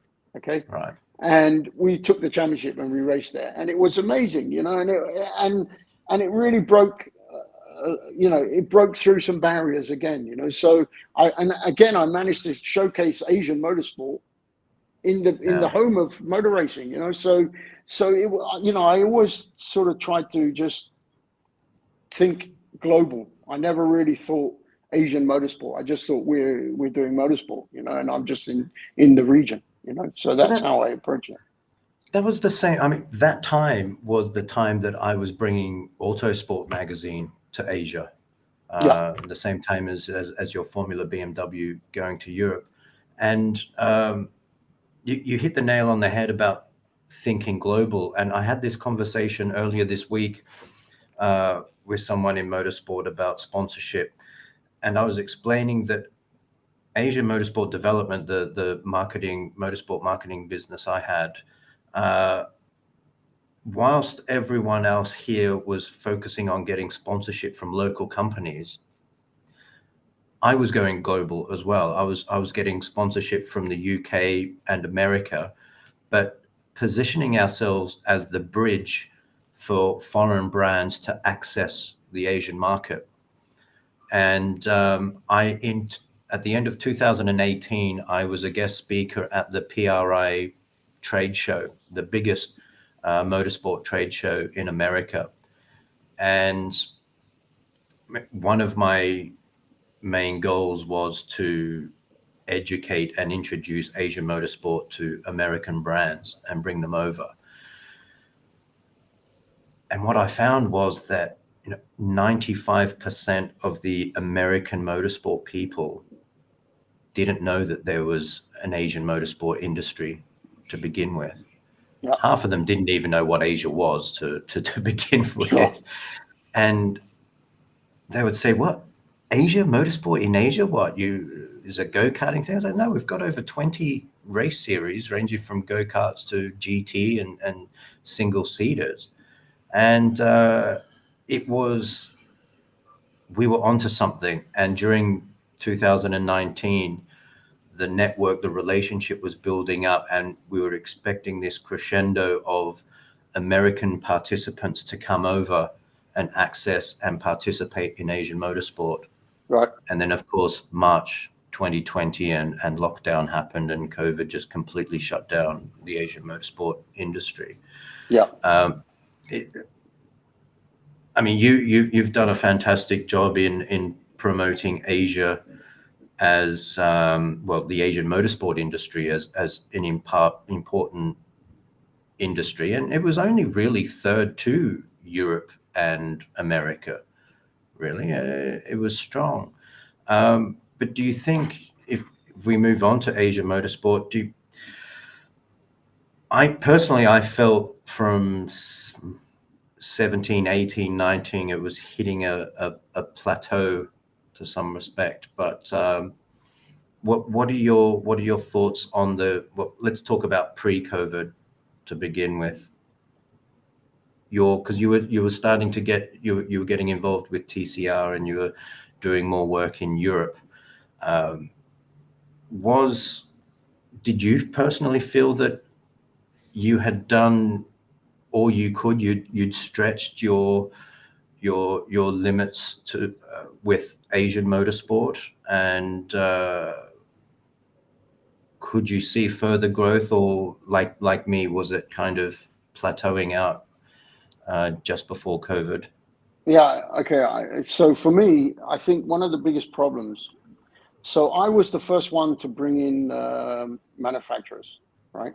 So I was approached by Porsche actually, and so I had been running the Formula 2000 Championship, AF 2000, and I'd been running Porsche Ferrari Challenge, and this thing, which was actually the beginning of GT Asia. So there was the Porsche Club from Hong Kong, and there was the Ferrari Challenge, which I had taken over alongside Ian Geeky because they had a problem with it. So I was running that, and I'd started the Asian Festival of Speed, and I was running the touring cars as well, all this kind of stuff. And then Porsche approached me and asked me, it said, "Look, we see that you're doing this. We want you to do Carrera Cup." So at the same time, I started that, and I started Formula BMW hand in hand. So I was the first one to bring the manufacturers into the sport in the region, in the modern era, in that way. I mean, as doing championships. But in those days, and this is the relevance of what I'm about to tell you, in those days, I was very much in control of what was going on. So they were there. I don't want to say as a sponsor, but in a certain sense. I mean, I decided where we raced. I did everything, A to Z. All the infrastructure was me. I ran everything, and they were pretty much there to provide budget, support, spare parts, technical know-how, this kind of stuff to support behind. Okay. So we ran like that for a long time, and it was very successful. And then what happened was there was a change. Right. And very much to do with the VW group, okay, because VW started to acquire ownership of all these championships, so they became, of all the brands actually. So suddenly they took over Porsche, they took over Audi, they everything became VW, very much a VW thing. And then there was a kind of a shift. They decided that they wanted their one make championships, okay. So fantastic from a certain point of view, because brilliant that these manufacturers come in, great that they're injecting funds into the sport. I was a beneficiary in the sense that I was running Carrera Cup, and we had probably the best championship in terms of customer experience, if you want to put it that way, anywhere in the world. I mean, when the guys came over from Carrera Cup Australia, or when the guys came from a European Carrera Cup, or even from Super Cup, which is their Formula One support, right, global support race, they couldn't believe the peripheral, like the parties, the level of the parties, the launches, the money that was being spent in China, especially behind that. So, like Audi as well, with the Audi Cup, when they created that, I mean, they built these huge, like enormous setup in Shanghai circuit to do launches and to do parties. And, it was really pumping out things at a huge level. So the feel on the feel good factor was really there. The championships were going great. They were feeding drivers through. There was a whole load of stuff going on. But underneath all of that, they were creating a problem, which was that suddenly they were beginning to offer drives uncompetitively. So first of all, they were supporting drivers. Secondly, which is great to a certain extent, the upside of it is that, yeah, it works in this way. But the downside is that they were creating a false economy. So there were drives being given away in championships. I won't name the championship, but certain manufacturer championships were giving drives away for completely ridiculous prices because they needed to fill up the grid to promote their championship, make their brand look good, which it was all about the brand. It was not about the racing. It was not about anything. It was about selling cars. That's their business. Their business isn't motorsport. Their business is to sell cars. They use this as a marketing tool. And, whilst we win on that a lot of the time, we win on that. And you absolutely have to have it. You absolutely have to have the manufacturers involved in the sport. And, we would be nowhere without them. So it's not an attack on them. But unfortunately, when they were doing stuff like that, what happened is the drivers out here, because of the mindset, it's a little bit different to Europe. The mindset out here is, because they don't care. Like in Europe, it seemed like the majority of drivers then in Europe, they're kind of like, it's different. They will go and buy a drive and they're going race in a team. Here, generally the person that owns the team is also the driver, and he's a wealthy guy. And he's looking, he's a smart businessman and he's looking for advantage, right? So these guys suddenly found out, if I just sit back and say I've got no money or I don't want to bother, or I'd rather go and play golf. And they don't actually, these guys are doing it almost as a part-time, not to win a championship or anything. They're doing it almost like a game of golf. If I race this weekend in a Porsche, fine. If I race this weekend in a Lamborghini, fine. If I race this weekend in a Ferrari, it's a hobby, right? So what was happening is a load of these guys were sitting back and going, if I wait long enough, the closer we get to a race weekend, the cheaper it's going to get for me to go and drive the car. So I'll just wait. So you had like a whole group of guys that were just buying drives for very little money. What that meant was that was fine for all of the manufacturer championships because the manufacturers could absorb that. What happened to the rest of the sport in the region outside of that bubble was that you couldn't sell a drive to anyone. Right. Because let's say you wanted to go and sell a touring car drive, right? First of all, you couldn't get anyone to confirm with you because they were waiting to see if they got another drive somewhere else. Secondly, you couldn't compete with the subsidized fee. So the teams were struggling like hell in these kind of championships. And the whole infrastructure of the sport was crumbling underneath. So you had these very high profile championships, but underneath the sport was collapsing. So it was, and we now have the damage of that, actually. The manufacturers have now scaled back a lot, and they've done, whilst they drove the sport forward in lots of ways, unfortunately, certain aspects of what was done have undermined a number of other things in the sport. Coming into COVID, you've got only what's left without that. And now, looking at post-COVID, I'm actually very concerned about the sport in the region. Very concerned. I think we're a long way back. A long way back. A lot of the teams, I'm not sure they exist anymore. You know, they might be there, they may not be there. You know, it's been very tough for everyone because there's been zero. Like in Europe, you know, they could have, they kept sustaining.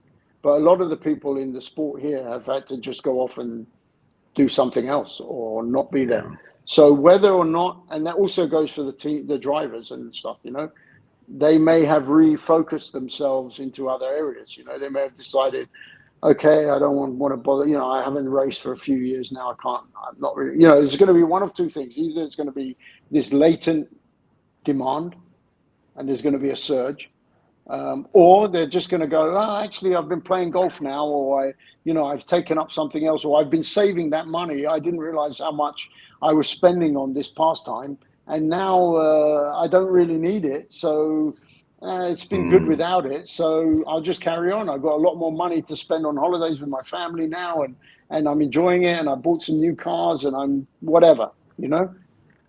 So I have no idea what's left, you know. That's for me is the scary thing is I have no idea what's left on the other end of this, and I don't see anything coming out until 23 at the earliest. We need China to open and Hong Kong to open fully, and I don't think that's going to happen this year. I think even the first quarter of next year is unlikely. And then, as I said, we're going to have a refocus and see what's going to come out of it. I hope I'm wrong. You know, I mean, every day I'm looking at this, trying to figure it out. But what I see at the moment is, yeah, it's not encouraging for me. I mean, you know, maybe I shouldn't be saying this, but that, you know, I do feel nervous about the future, and I feel that it's going to take us. It might be 5 years to recover. But could this be an opportunity though? Like I mean, the COVID lockdown has been a reset button for everyone as an individual. We've all taken on different jobs, tasks.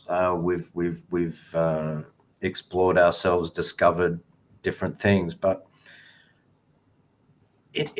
the Asian motorsport industry is always going to be there. And I think a few weeks ago when we were down at the GT Challenge Asia season opener at Sepang, the local series, the MSF, the Toyota Vios Championship, MCS, which is the local Malaysian series, that was still very strong. They had full grids and everything there. Yeah, because they've been able to keep going to a certain extent.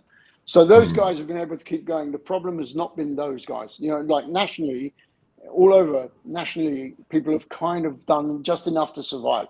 Okay.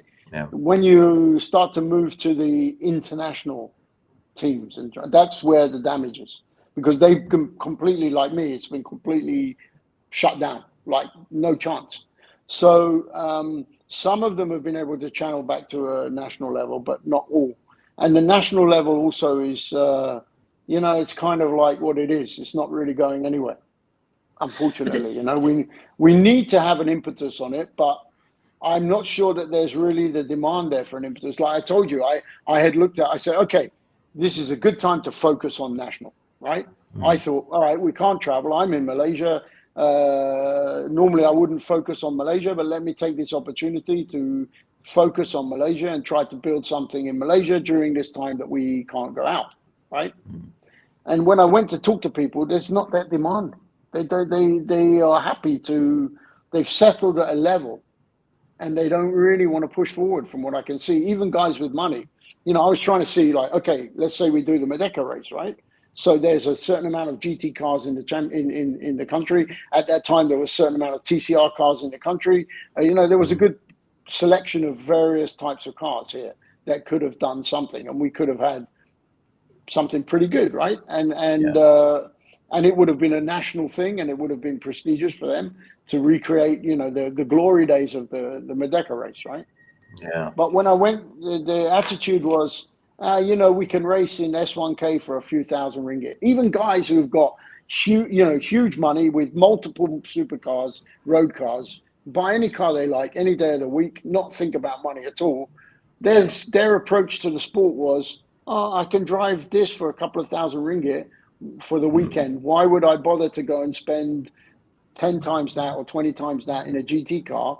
I'm having fun here. So when I encountered that, I just kind of went, oh, okay, there's not the desire. They don't have the desire. So I don't know. Maybe that will change. But that was what my experience was so far. But the money's there. That if we think about it, the way I see it is that even though the industry's been closed down, that means that the participants haven't had to fork out these huge budgets for the past 2 years because there's been no racing. So, and even brands in terms of sponsorship haven't been spending their marketing budgets for the past 2 years. They redirect it. And the other problem you've got is when they haven't spent the budget, it gets taken away and put somewhere else. Then they have to get it back.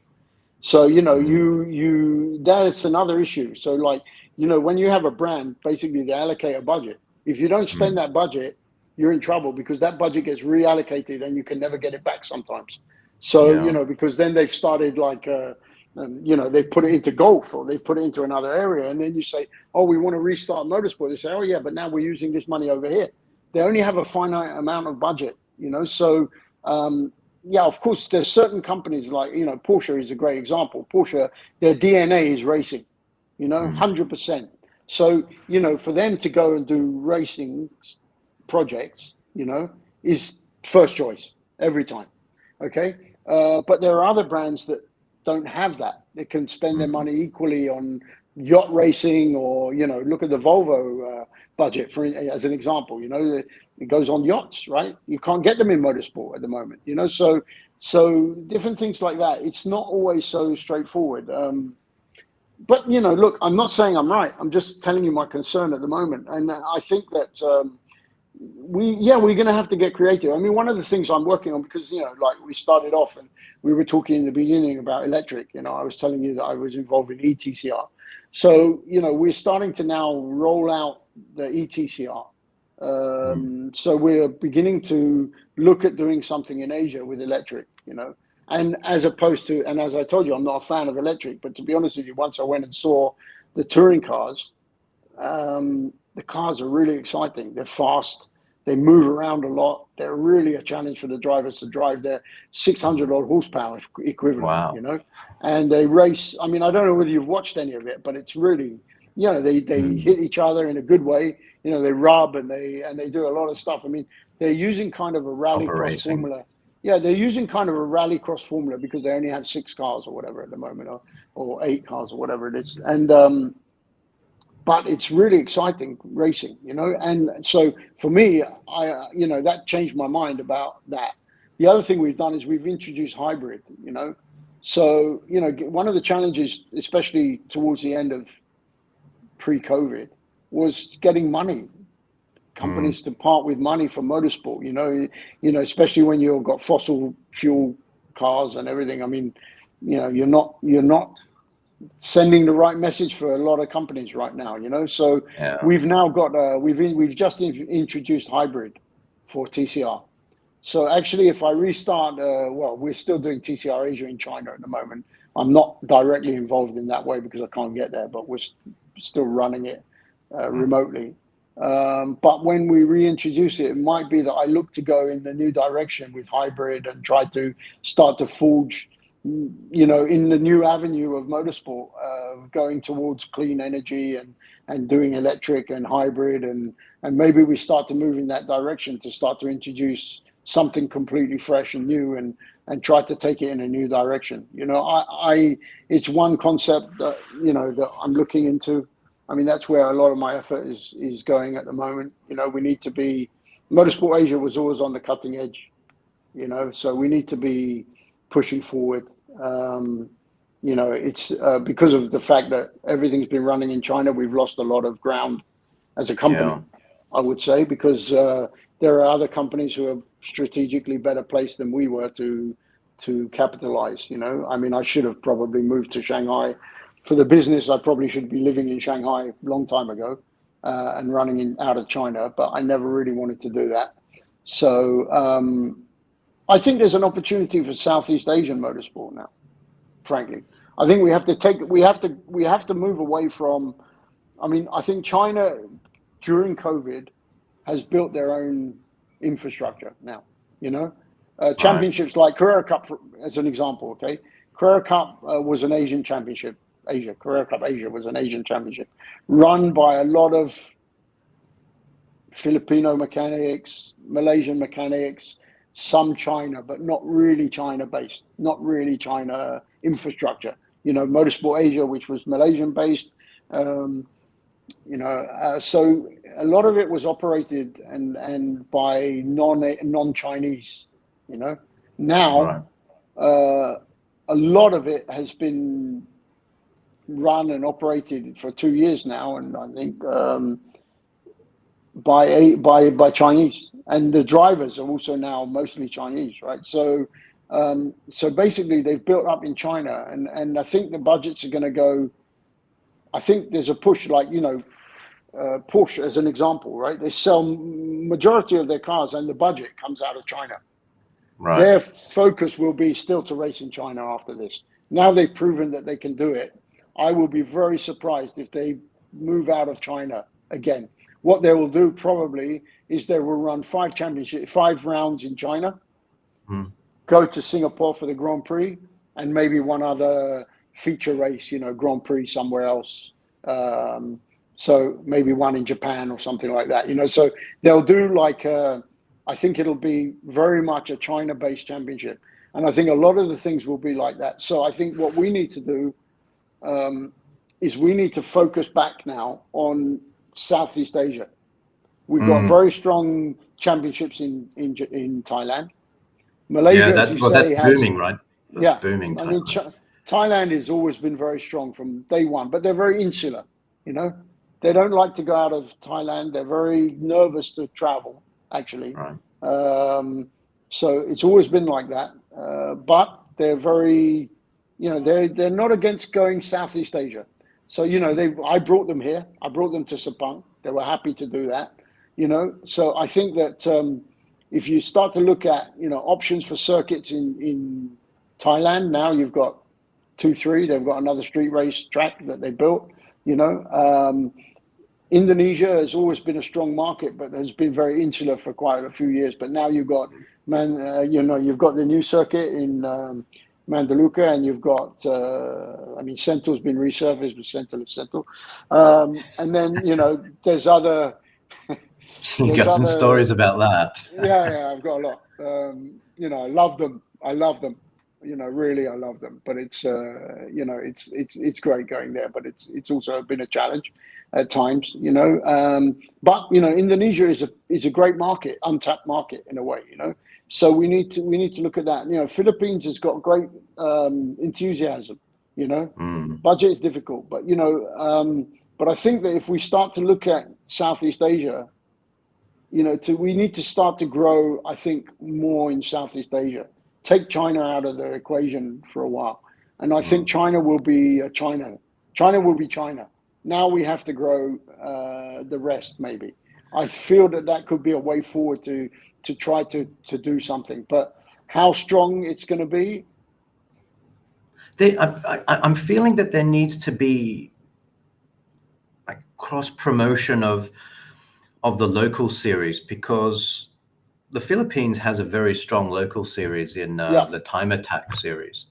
I mean, they're getting 30 to 60 cars showing up on the grid. Yeah. Same as Malaysia with Adian's MSF series and MSC series, the Malaysia championship. I feel that these local series need to cross borders. But they also have very different regulations, right? This is the problem. Yeah, well, they don't have to join together. They can still be two different races on the same day, but then it comes Yeah, down to but costs budget. as well. Then it's These budget, local you know. series can't Yeah, afford to be traveling, right? and they So don't want to right how do now. we You know, they fix want this? to turn How? up. You know, but this is the point. But you need to find the group. You need to grow and find a group that is willing to do that. That's the hard thing. So you need to have a way. You know, because sometimes it's not just money. You know, sometimes even if you pay for it, they won't do it. There's a lack of willingness because it's a, you know, like we say, there's a different attitude. So, you know, to go to, let's say, race in the Philippines, you know, Mhm. you're talking about minimum is 4 or 5 days. You know? Right. So, you know, expenses involved in that. Okay, let's say you could find a way. I don't have one right now, but let's say you could find a way to get it that you could freight the cars and everything and at zero cost, right? So they just had to fly there and do that. And you've got, you know, now not so much these days, but I'm sure sooner or later it's going to come back to cheap flights, you know, backwards and forwards and all this kind of stuff. So you could keep the cost quite low, but the time that people need to do it and the desire to do it rather than just pop down to Sepang for the afternoon, I'm not sure it's there in those local guys. You know, they haven't shown that kind of level of desire. You know, and I think that's where we need to. You've got to do enough to separate those guys to identify and separate those guys out. You know, But and then find it a way to move them forward. but maybe their lack of desire is because there's nothing presented to them. There is no option at the moment. It's What if possible. something was put in front of them?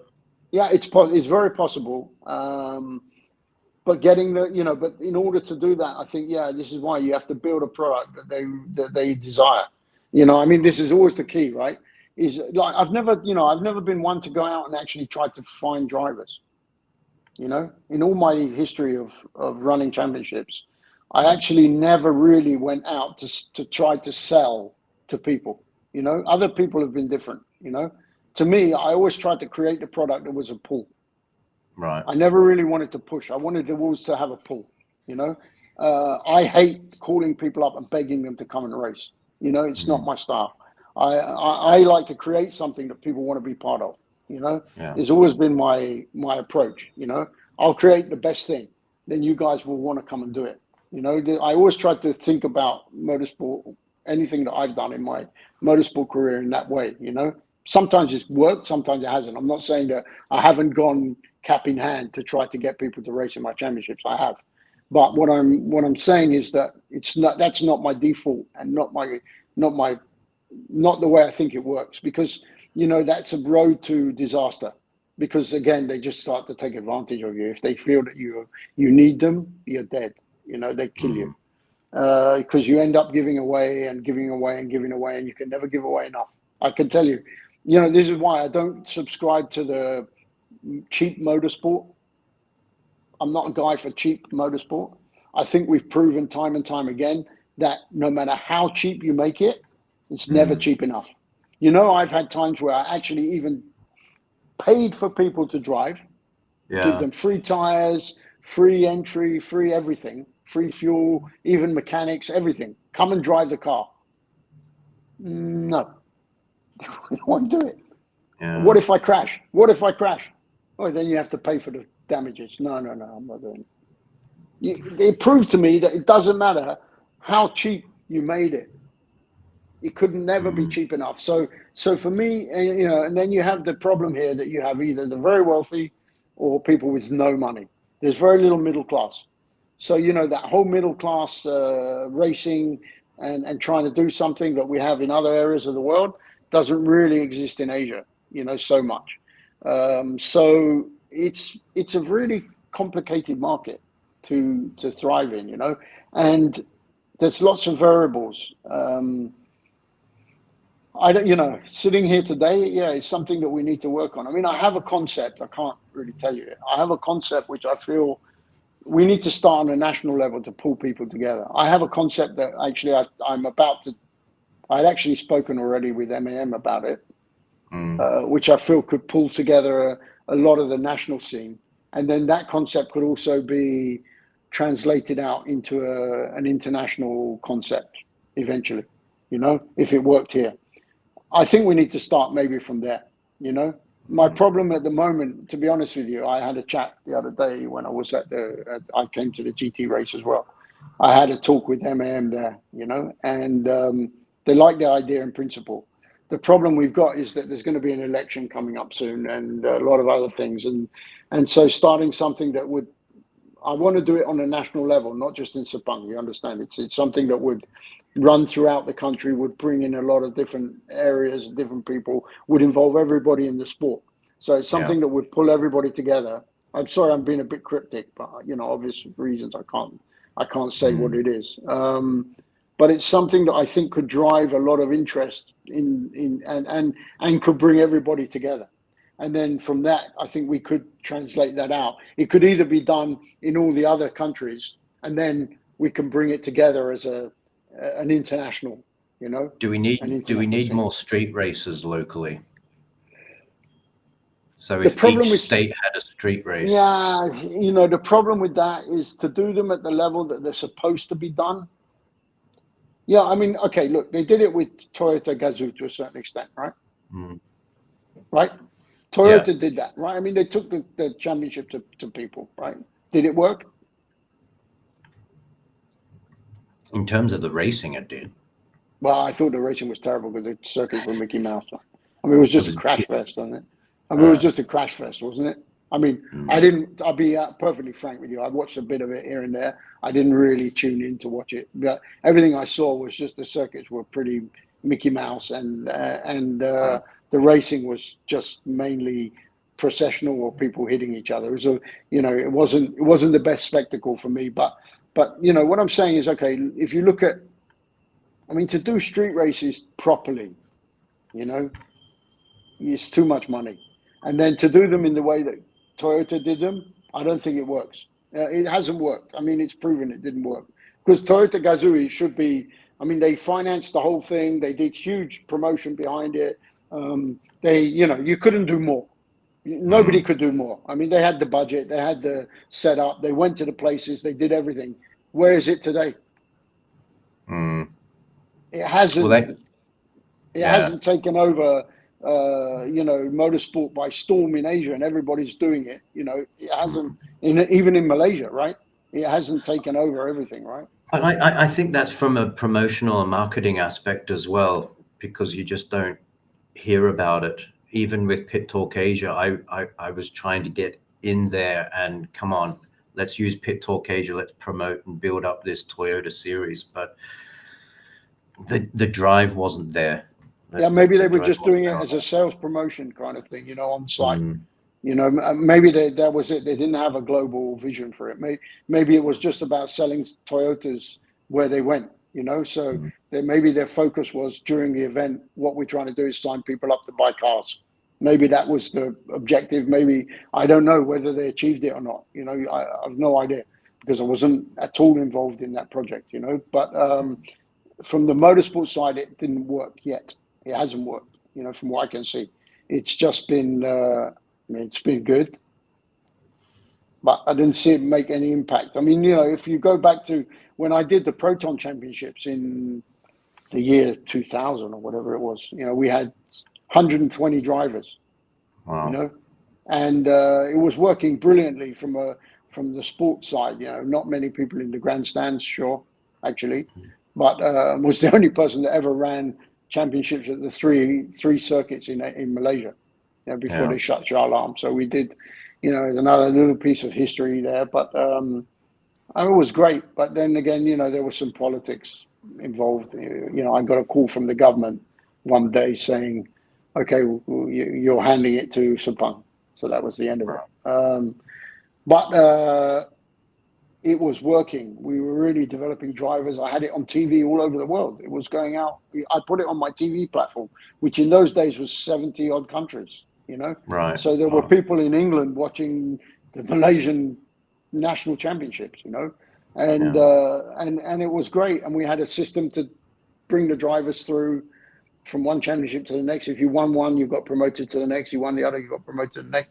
So there was a whole infrastructure there, and it was, we brought the sport forward big time, safety wise. When I started out, the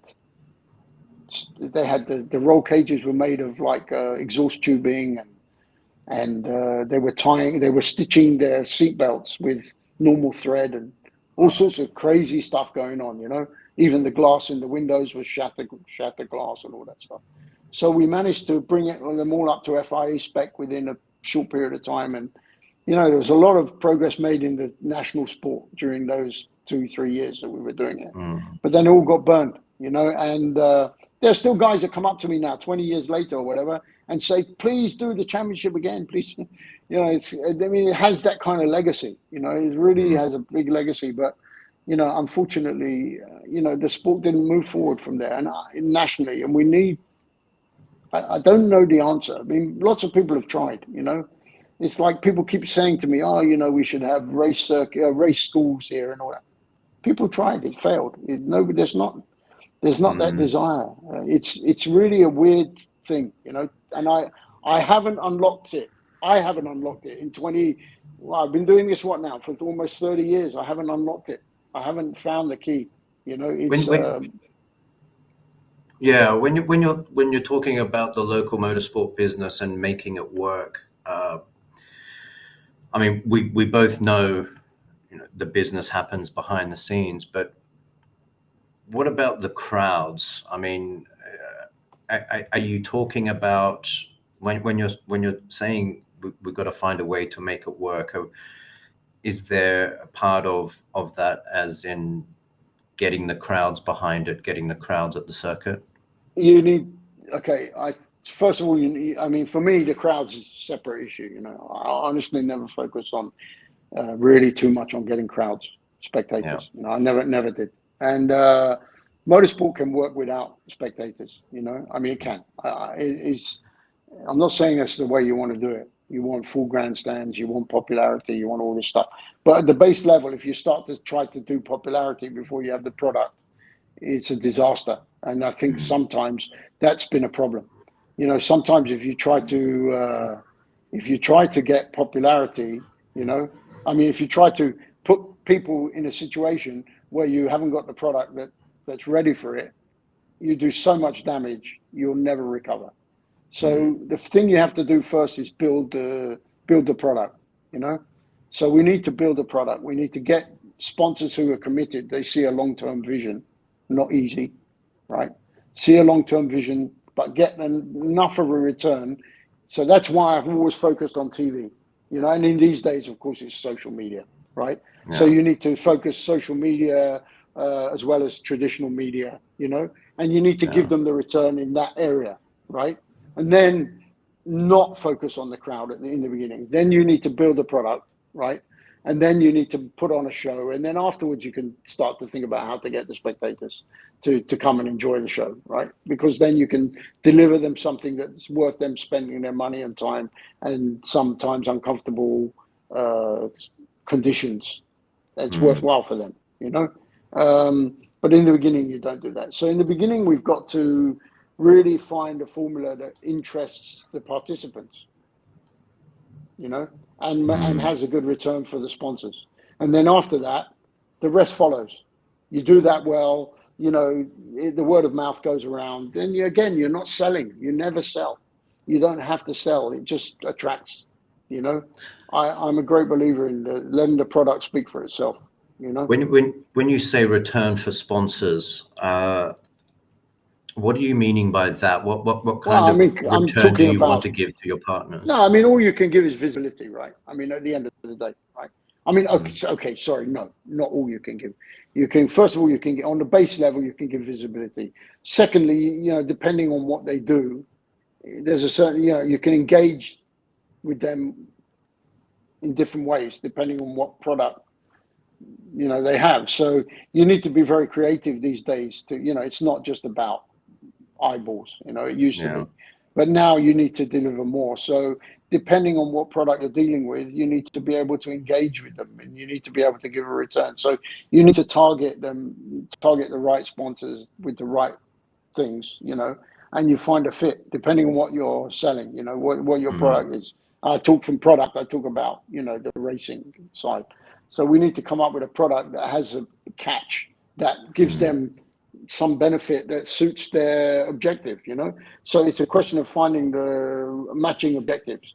We have to match objectives with the sponsors. Then you get a long-term partner.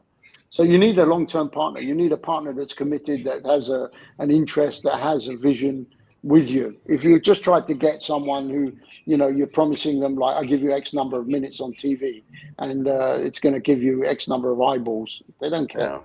It doesn't work. It doesn't work. There's got to be that interaction. They have to, and that's why I like the esports aspect of it. And we were trying to get some esport platforms, racing platforms, up and running about 4 or 5 years ago, right? Because the online aspect, it's about clicking a link and taking that viewer to the sponsor's product or service, and the esports aspect is the easiest way to do that. But then, it's not real racing, really, at the end of the day. I mean, what's your view on these simulator online racing championships that have been growing during COVID? Yeah, I mean, we had that choice early on. I mean, I was still involved in Carrera Cup. We ran the online. I mean, I was involved to run it. We we did a kind of race control for the PCCA when it was online, in the beginning of COVID.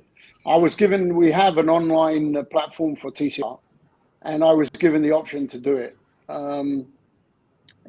Unfortunately, I think like Alex Young is doing it, right? Alex Young is very involved in doing online, right? And I think, as an example, when I spoke to Alex and I said to him, I don't see, how do you make money? Unfortunately, I'm a businessman as well as, motorsport is my business. So for me, I look at it in terms of business, return and all this kind of stuff. And, it's quite an investment to start up an esports platform, there are people who are specialists in it. We're not specialists in esports. We're specialists in motorsport, right? So it's a different thing entirely, right? So if I'm going to go into esports, I need to be doing something which, one, has a great return, and two, I know what I'm doing, and we end up becoming like a very powerful force in it, right? If I'm just going to be an also-ran in it, then I'm not interested, because then it just becomes a cost to entertain my drivers or whatever, right?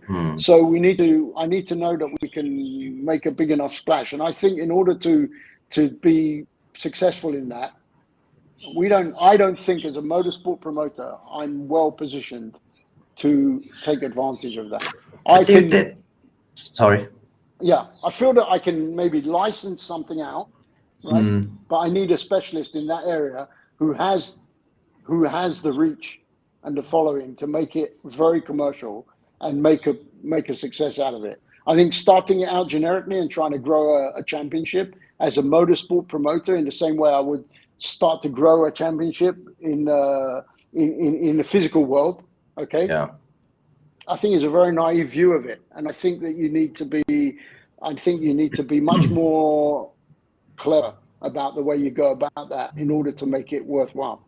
That's my view. There is money to be made. There is money to be made, and I had the whole business plan, and we were talking to a couple of the local platforms that provide the online racing simulation. But at the stage we were getting started, that their technology wasn't as developed for our needs. But this is what I'm amazed at, is there's a couple of things, like you said, the Alex Young one, and there's a group in Singapore as well, and a group in the Philippines. It's like they're not doing the obvious. That there is so much money to be made in these esports online racing, and I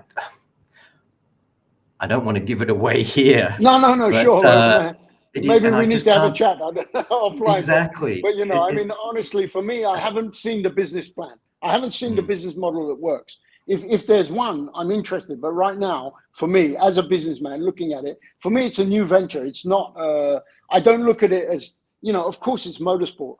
I don't look at it though as simply like, I do this here, I do a championship here. Therefore, if I put it online, I should make money. I should make money doing the same thing.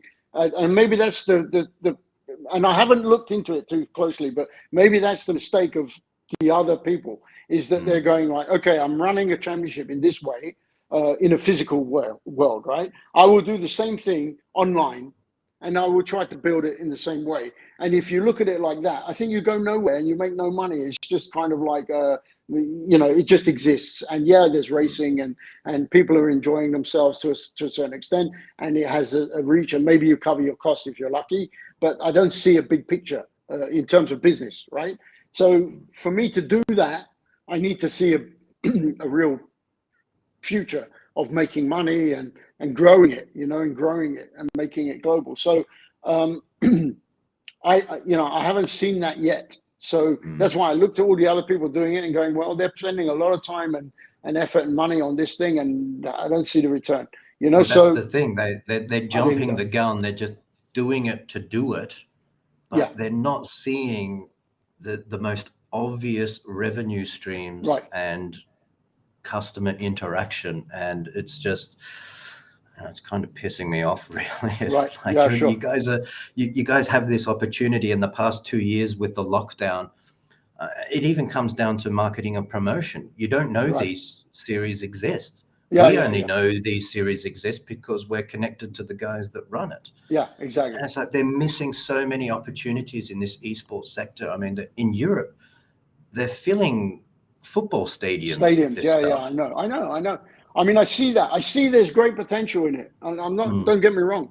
I see there's huge potential in it. I just said that at the moment, I think you need to invest a lot of money, in that. And I certainly, we haven't, especially at this moment now in time, we haven't got that money to invest in that. So, we've got our own problems effectively trying to see how we're going to go forward in the physical world. To start to concentrate on the esports and start to try to pump money into that area was not something that maybe this is a mistake. Maybe I should have switched my mind to that and gone forward in a virtual world, to try to grow a business during the time that I couldn't do physical. So maybe that's a fault, but I did look at it, and from what I saw at the time, I just went, "Oh, this is just money out for me. I don't see a way to make this successful." And I didn't want to do something that was just average. I'm not a guy for average. I'm really not a guy for average. And so, if I want to do something, I want to do it really well. So yeah, it was just something I haven't done. So I think I can see that's huge. I mean, I see that it's the future. It's huge. It's an integral part of motorsport, if you want to call it that. I mean, it's been involved in the FIA Motorsport Games. I think it has a place. I think, drivers can come out of that area even into the physical world. So it has, and it's a great way of popularizing the sport, the physical sport through this, and getting people involved that would never have been involved and having an interest. And I think particularly with this generation that we have now, you need to be involved in those areas. Otherwise, you're nowhere. Well, we'll talk about that behind the scenes. But going back to another important aspect of local motorsport is the development of talent. And as we touched on earlier in the podcast, you did a fantastic job with the Formula BMW. You were doing Formula Pilota before that as well. No, right? no, that wasn't me. That wasn't you, right? But the Formula BMW... Pilota was after Formula BMW anyway. Pilota came later, yeah. Is the development of local talent going to stop, or has it been hurt because of the situation that the regional motorsport industry is in, or do we still have to go to Europe for that to develop local talent? No, I think it's completely stopped. I don't see, there's no development now from what I can see. I mean, okay, I know Peter Thompson has tried to carry on with. That's why I tell you it's a long time. I don't see where it is right now. The infrastructure is not there. I tell you where there is an opportunity, and not because I own it. Run. TCR is the only opportunity I see at the moment for young talent, because you can drive the same car from day one until you get to a world championship. You know, you don't have to learn anything new.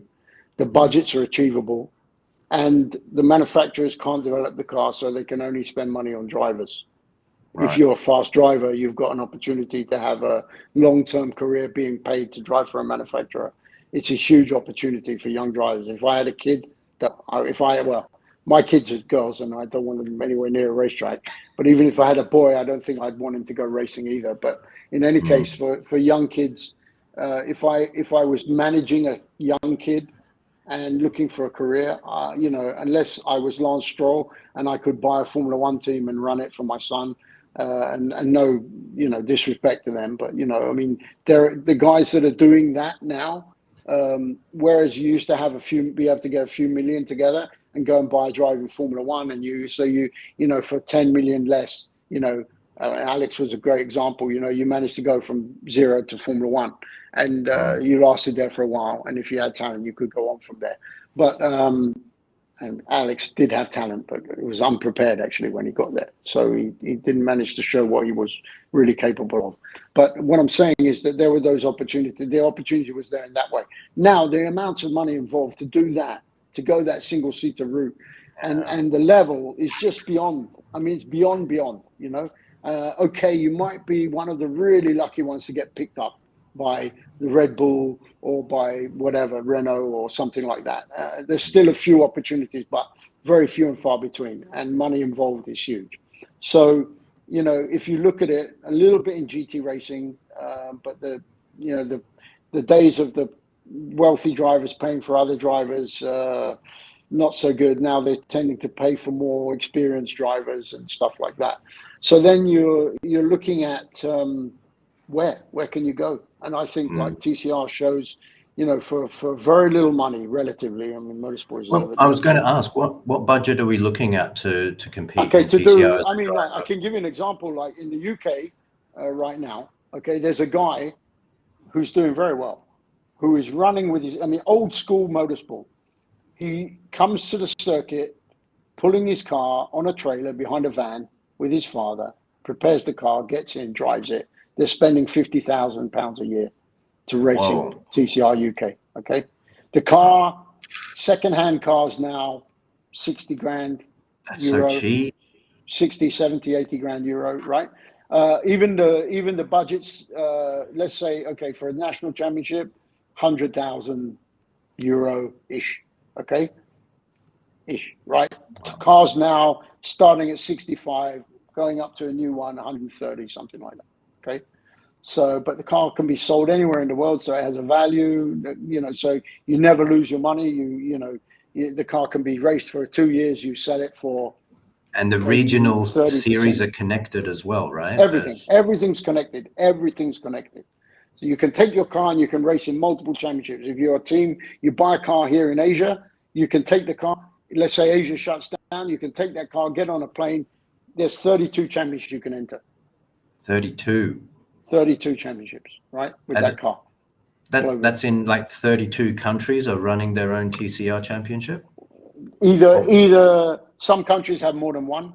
You know, sometimes there's an endurance championship and a sprint, but most countries have, yeah. And so, you know, from a team point of view, it's a great investment. Because you're protected, you can always sell the asset. You know, you never lose that much money on it. You can take it anywhere. You can move your business overnight.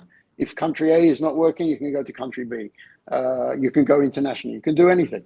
So, you know, from that point of view, it works. From a driver's point of view, you're driving the same car day one as you go to a world championship. You drive the same car. It's the same. The Audi you drive in TCR UK or TCR Malaysia in those days, or TCR Asia, is the same as the car you drive in WTCR. It's exactly the same.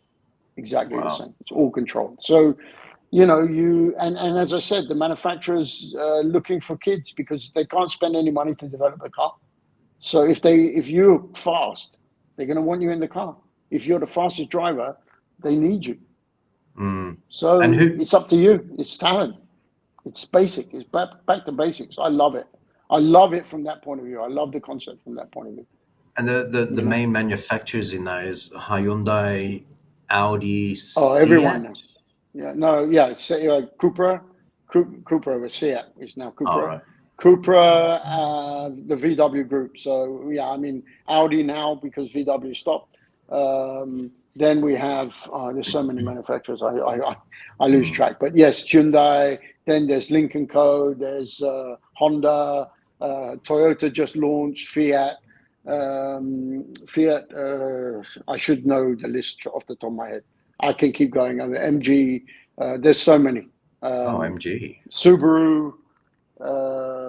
I'm sure I'm missing some really big ones, but anyway, yeah. I mean, there's just loads, and there's more coming all the time.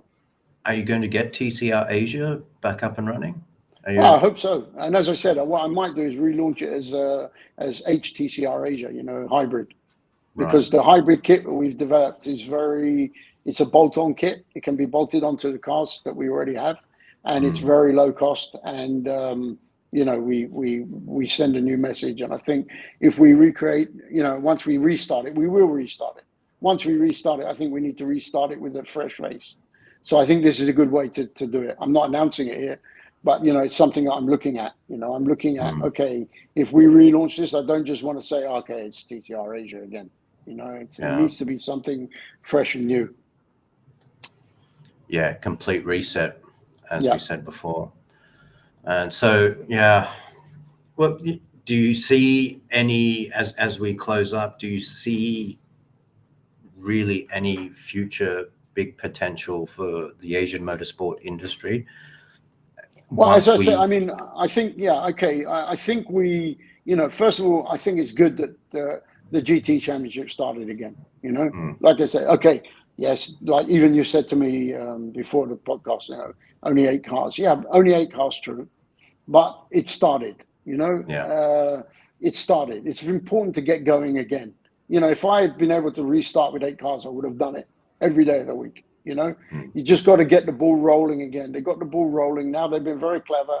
They've put the next 4 races in Japan. They're going to have 30 odd cars, I believe, and then the championship back on the map, So next year it will give some confidence. You only need to get let's say another,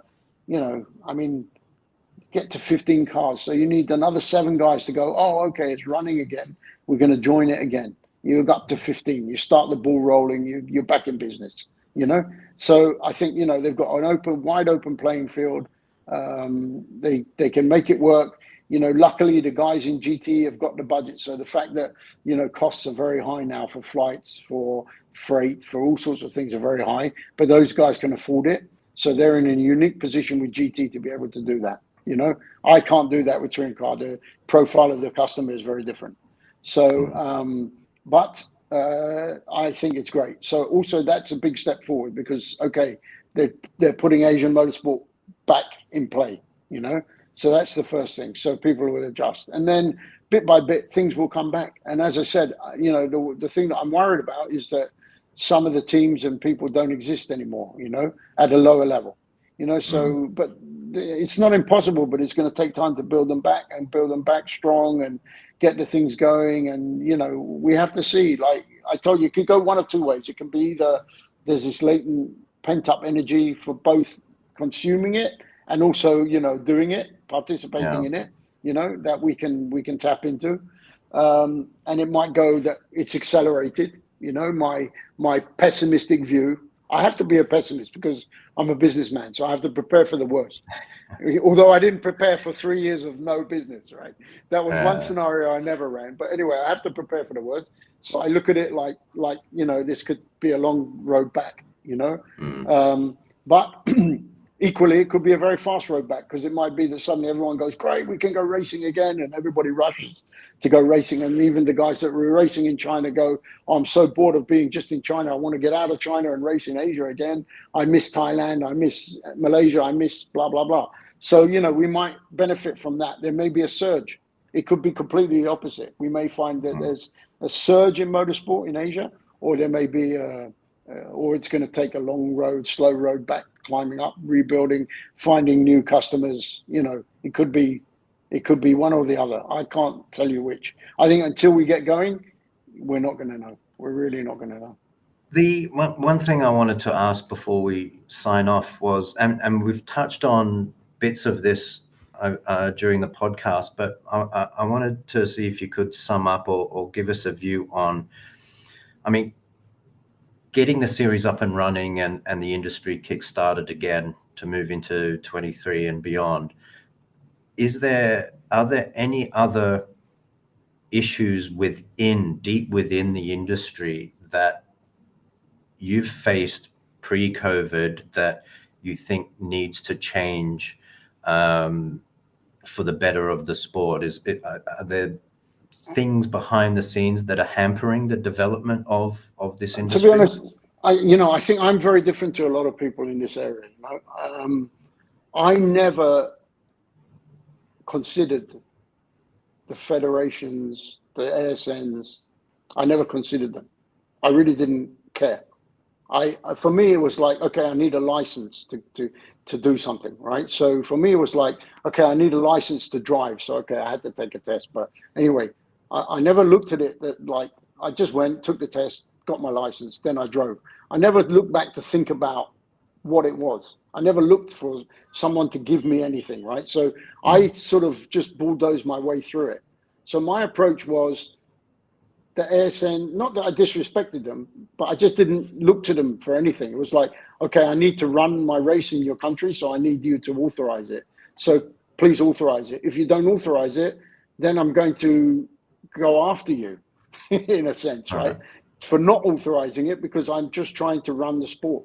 I'm just trying to develop the sport. So I looked at them in that way, and I think that I scared them a bit. The people that wanted to put obstacles for me, because I had no boundaries, I was willing to do whatever it took to make it happen.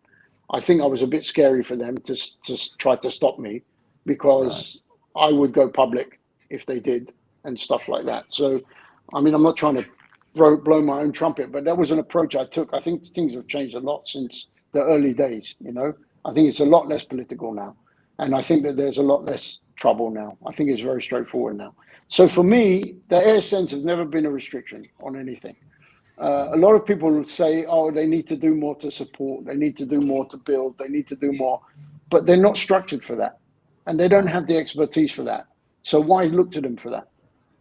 They're not businessmen, they're just administrators of the sport.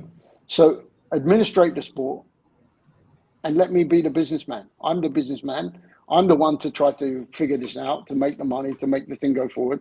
Don't stand in my way, which they don't. They've never stood in my way. I mean, sometimes, like I told you, I had a problem with China at one point, which long passed, and they've been very supportive. I don't think these days anybody has those kind of issues. I think that they're all, as long as you're doing the right thing, they will support you and behind. But then you're not going to get anything out of them. But if you start looking to them, and I think a lot of the Malaysian motorsport fraternity has been, in the same way did with the government, look to the government to provide them a free platform or support. And nothing happened because they couldn't get it. So the government, tried to do things at different times, and everybody was trying to get money out of the government and then was complaining that the government didn't support the sport and didn't do this and didn't do that. But it's not the government. They shouldn't have been doing it. If you were basing your business model on getting free stuff from the government, right, then it's not a business, is it? Yeah, it's a charity. It's a charity. So I've never been in the charity business. I've been in the motorsport business. So for me, it's like, I don't want charity. I don't need a leg up. I don't need anything from anyone. I just need to do my thing. So I have that's why when you ask me this question, for me, there's no, hidden thing behind. There's no, I kind of know that like the background is a lot of people in the sport complain about the ASNs, complain about what the federations have and haven't done, how they make it difficult for them. And I think some people have had challenges that I haven't had, because for one reason or another, politics, maybe the fact that I'm a foreigner, they kind of, I'm not in that, I'm not in the same, I'm not treated in the same way. I don't know. Yeah. But I don't think there's this Machiavellian thing. I think if anything, it's inefficiency. It's been inefficiency and lack of know-how, and people actually trying to rely on them for something that they're not really structured or positioned or have the desire to do. So if you're waiting for them, then you'll get very frustrated. But if you just go ahead and you do what you're supposed to do, and you go forward and you create what you need to create, and you try to run it, then generally they fall in behind, and then you just go ahead. So I don't know whether that really answers your point, but this is my experience and my approach. Do you think Asia, or in particular Malaysia, lost a huge opportunity with the demise of the KL Street Grand Prix that we had back in, was that 16? I think it was 2016. Okay. All right. Okay. My history with this, and then I have to go because I've got to go and pick up my kids. Yep. Sorry. But my history, do you know, I don't know how well it was known, but I created that whole event. Okay. Right. So Sorry, before you go on, I did have a meeting, the officers of the guys that got the licenses and everything behind my condo here, and I had a meeting with them because they approached me about getting some sponsorship for them and stuff, and I saw their business plan, and so sorry, continue. No, so I created the whole event, and they made a complete hash of it. Actually, what happened was I went with them. I was the one that did the presentation to the mayor. They pretty much rode on my reputation to get the approval. And the principle was that I would help them because, all these projects are speculative, highly speculative. So I said, okay, look, because I was involved, Delanta was involved in Delanta, Delanta was involved, asked me to come on board. I met with them. I did a lot of stuff. I gave them a lot of advice, and then I told them, look, I'll do all of this for free, but if you get the approval, then you need to start paying me, and then I'll become a consultant. And effectively what I told them was, don't worry about the motorsport side. I've got enough championships to bring, the top championships in Asia. I will fill up the program. Okay. You don't have to think about which championship to bring, what to bring, how to run the race. I will build the track, run the races, bring the championships. What you need to do is everything else. You need to go out and find money, and then you need to create. And my concept was very different. Not very different, but there was a whole load of other stuff that was supposed to be around it. Okay, so there was supposed to be, in the convention center, there was supposed to be car shows and industry. There was supposed to be a whole industry thing in the convention center. There was supposed to be top level concerts in the park, right? Like Singapore Grand Prix, right? There was supposed to be tie-ups with every single shopping center in the center of KL, because I told them, if you're going to shut down the city, you better make sure it pays everyone. Otherwise, you're going to be in big trouble. It's not going to last. And you want a legacy like Macau. There was supposed to be a tie-up with every single shopping center to do promotions, sales promotions for the weekend, for the week of the race, right? They were supposed to tie up with all of the car clubs from Singapore, Hong Kong, everything, to have all the people come from those different places to fill up KL and have parties every night and this and that and the other, to make sure that there was huge amount of spending in KL. So basically for me, it was like you're bringing, and then there was supposed to be pavilions. Like, you remember, I don't know, in the early days of the Formula One in Malaysia, there was like the motorsport, there was like a BMW area, and there was like another area for another thing, and another area for another manufacturer. So I said, you need to create like a Mercedes area, Ferrari area, another area, all these different places where you have gatherings of those supporters. And then with all of this commercial stuff, which is what you need to concentrate your effort on, then you will grow this huge business. KL will make huge money. Everyone will be happy that you shut the city down, and it will last for years, and you will do it every year, and you'll make huge money out of it, and you'll become heroes, because this is going to be massive for KL. And you don't have the cost of Formula One. You only have the cost of this, but you have all the manufacturers from Formula, and more. In GT, in touring car, you name every manufacturer, every single manufacturer, right? So with touring car and GT, you have everyone, right? And the business was huge. The potential was huge, and they produced what they produced, which was a race. So and they wouldn't pay me a small amount of money to do it. They called me a crazy man to ask for very small money. Believe me, it was small. And they were accountants.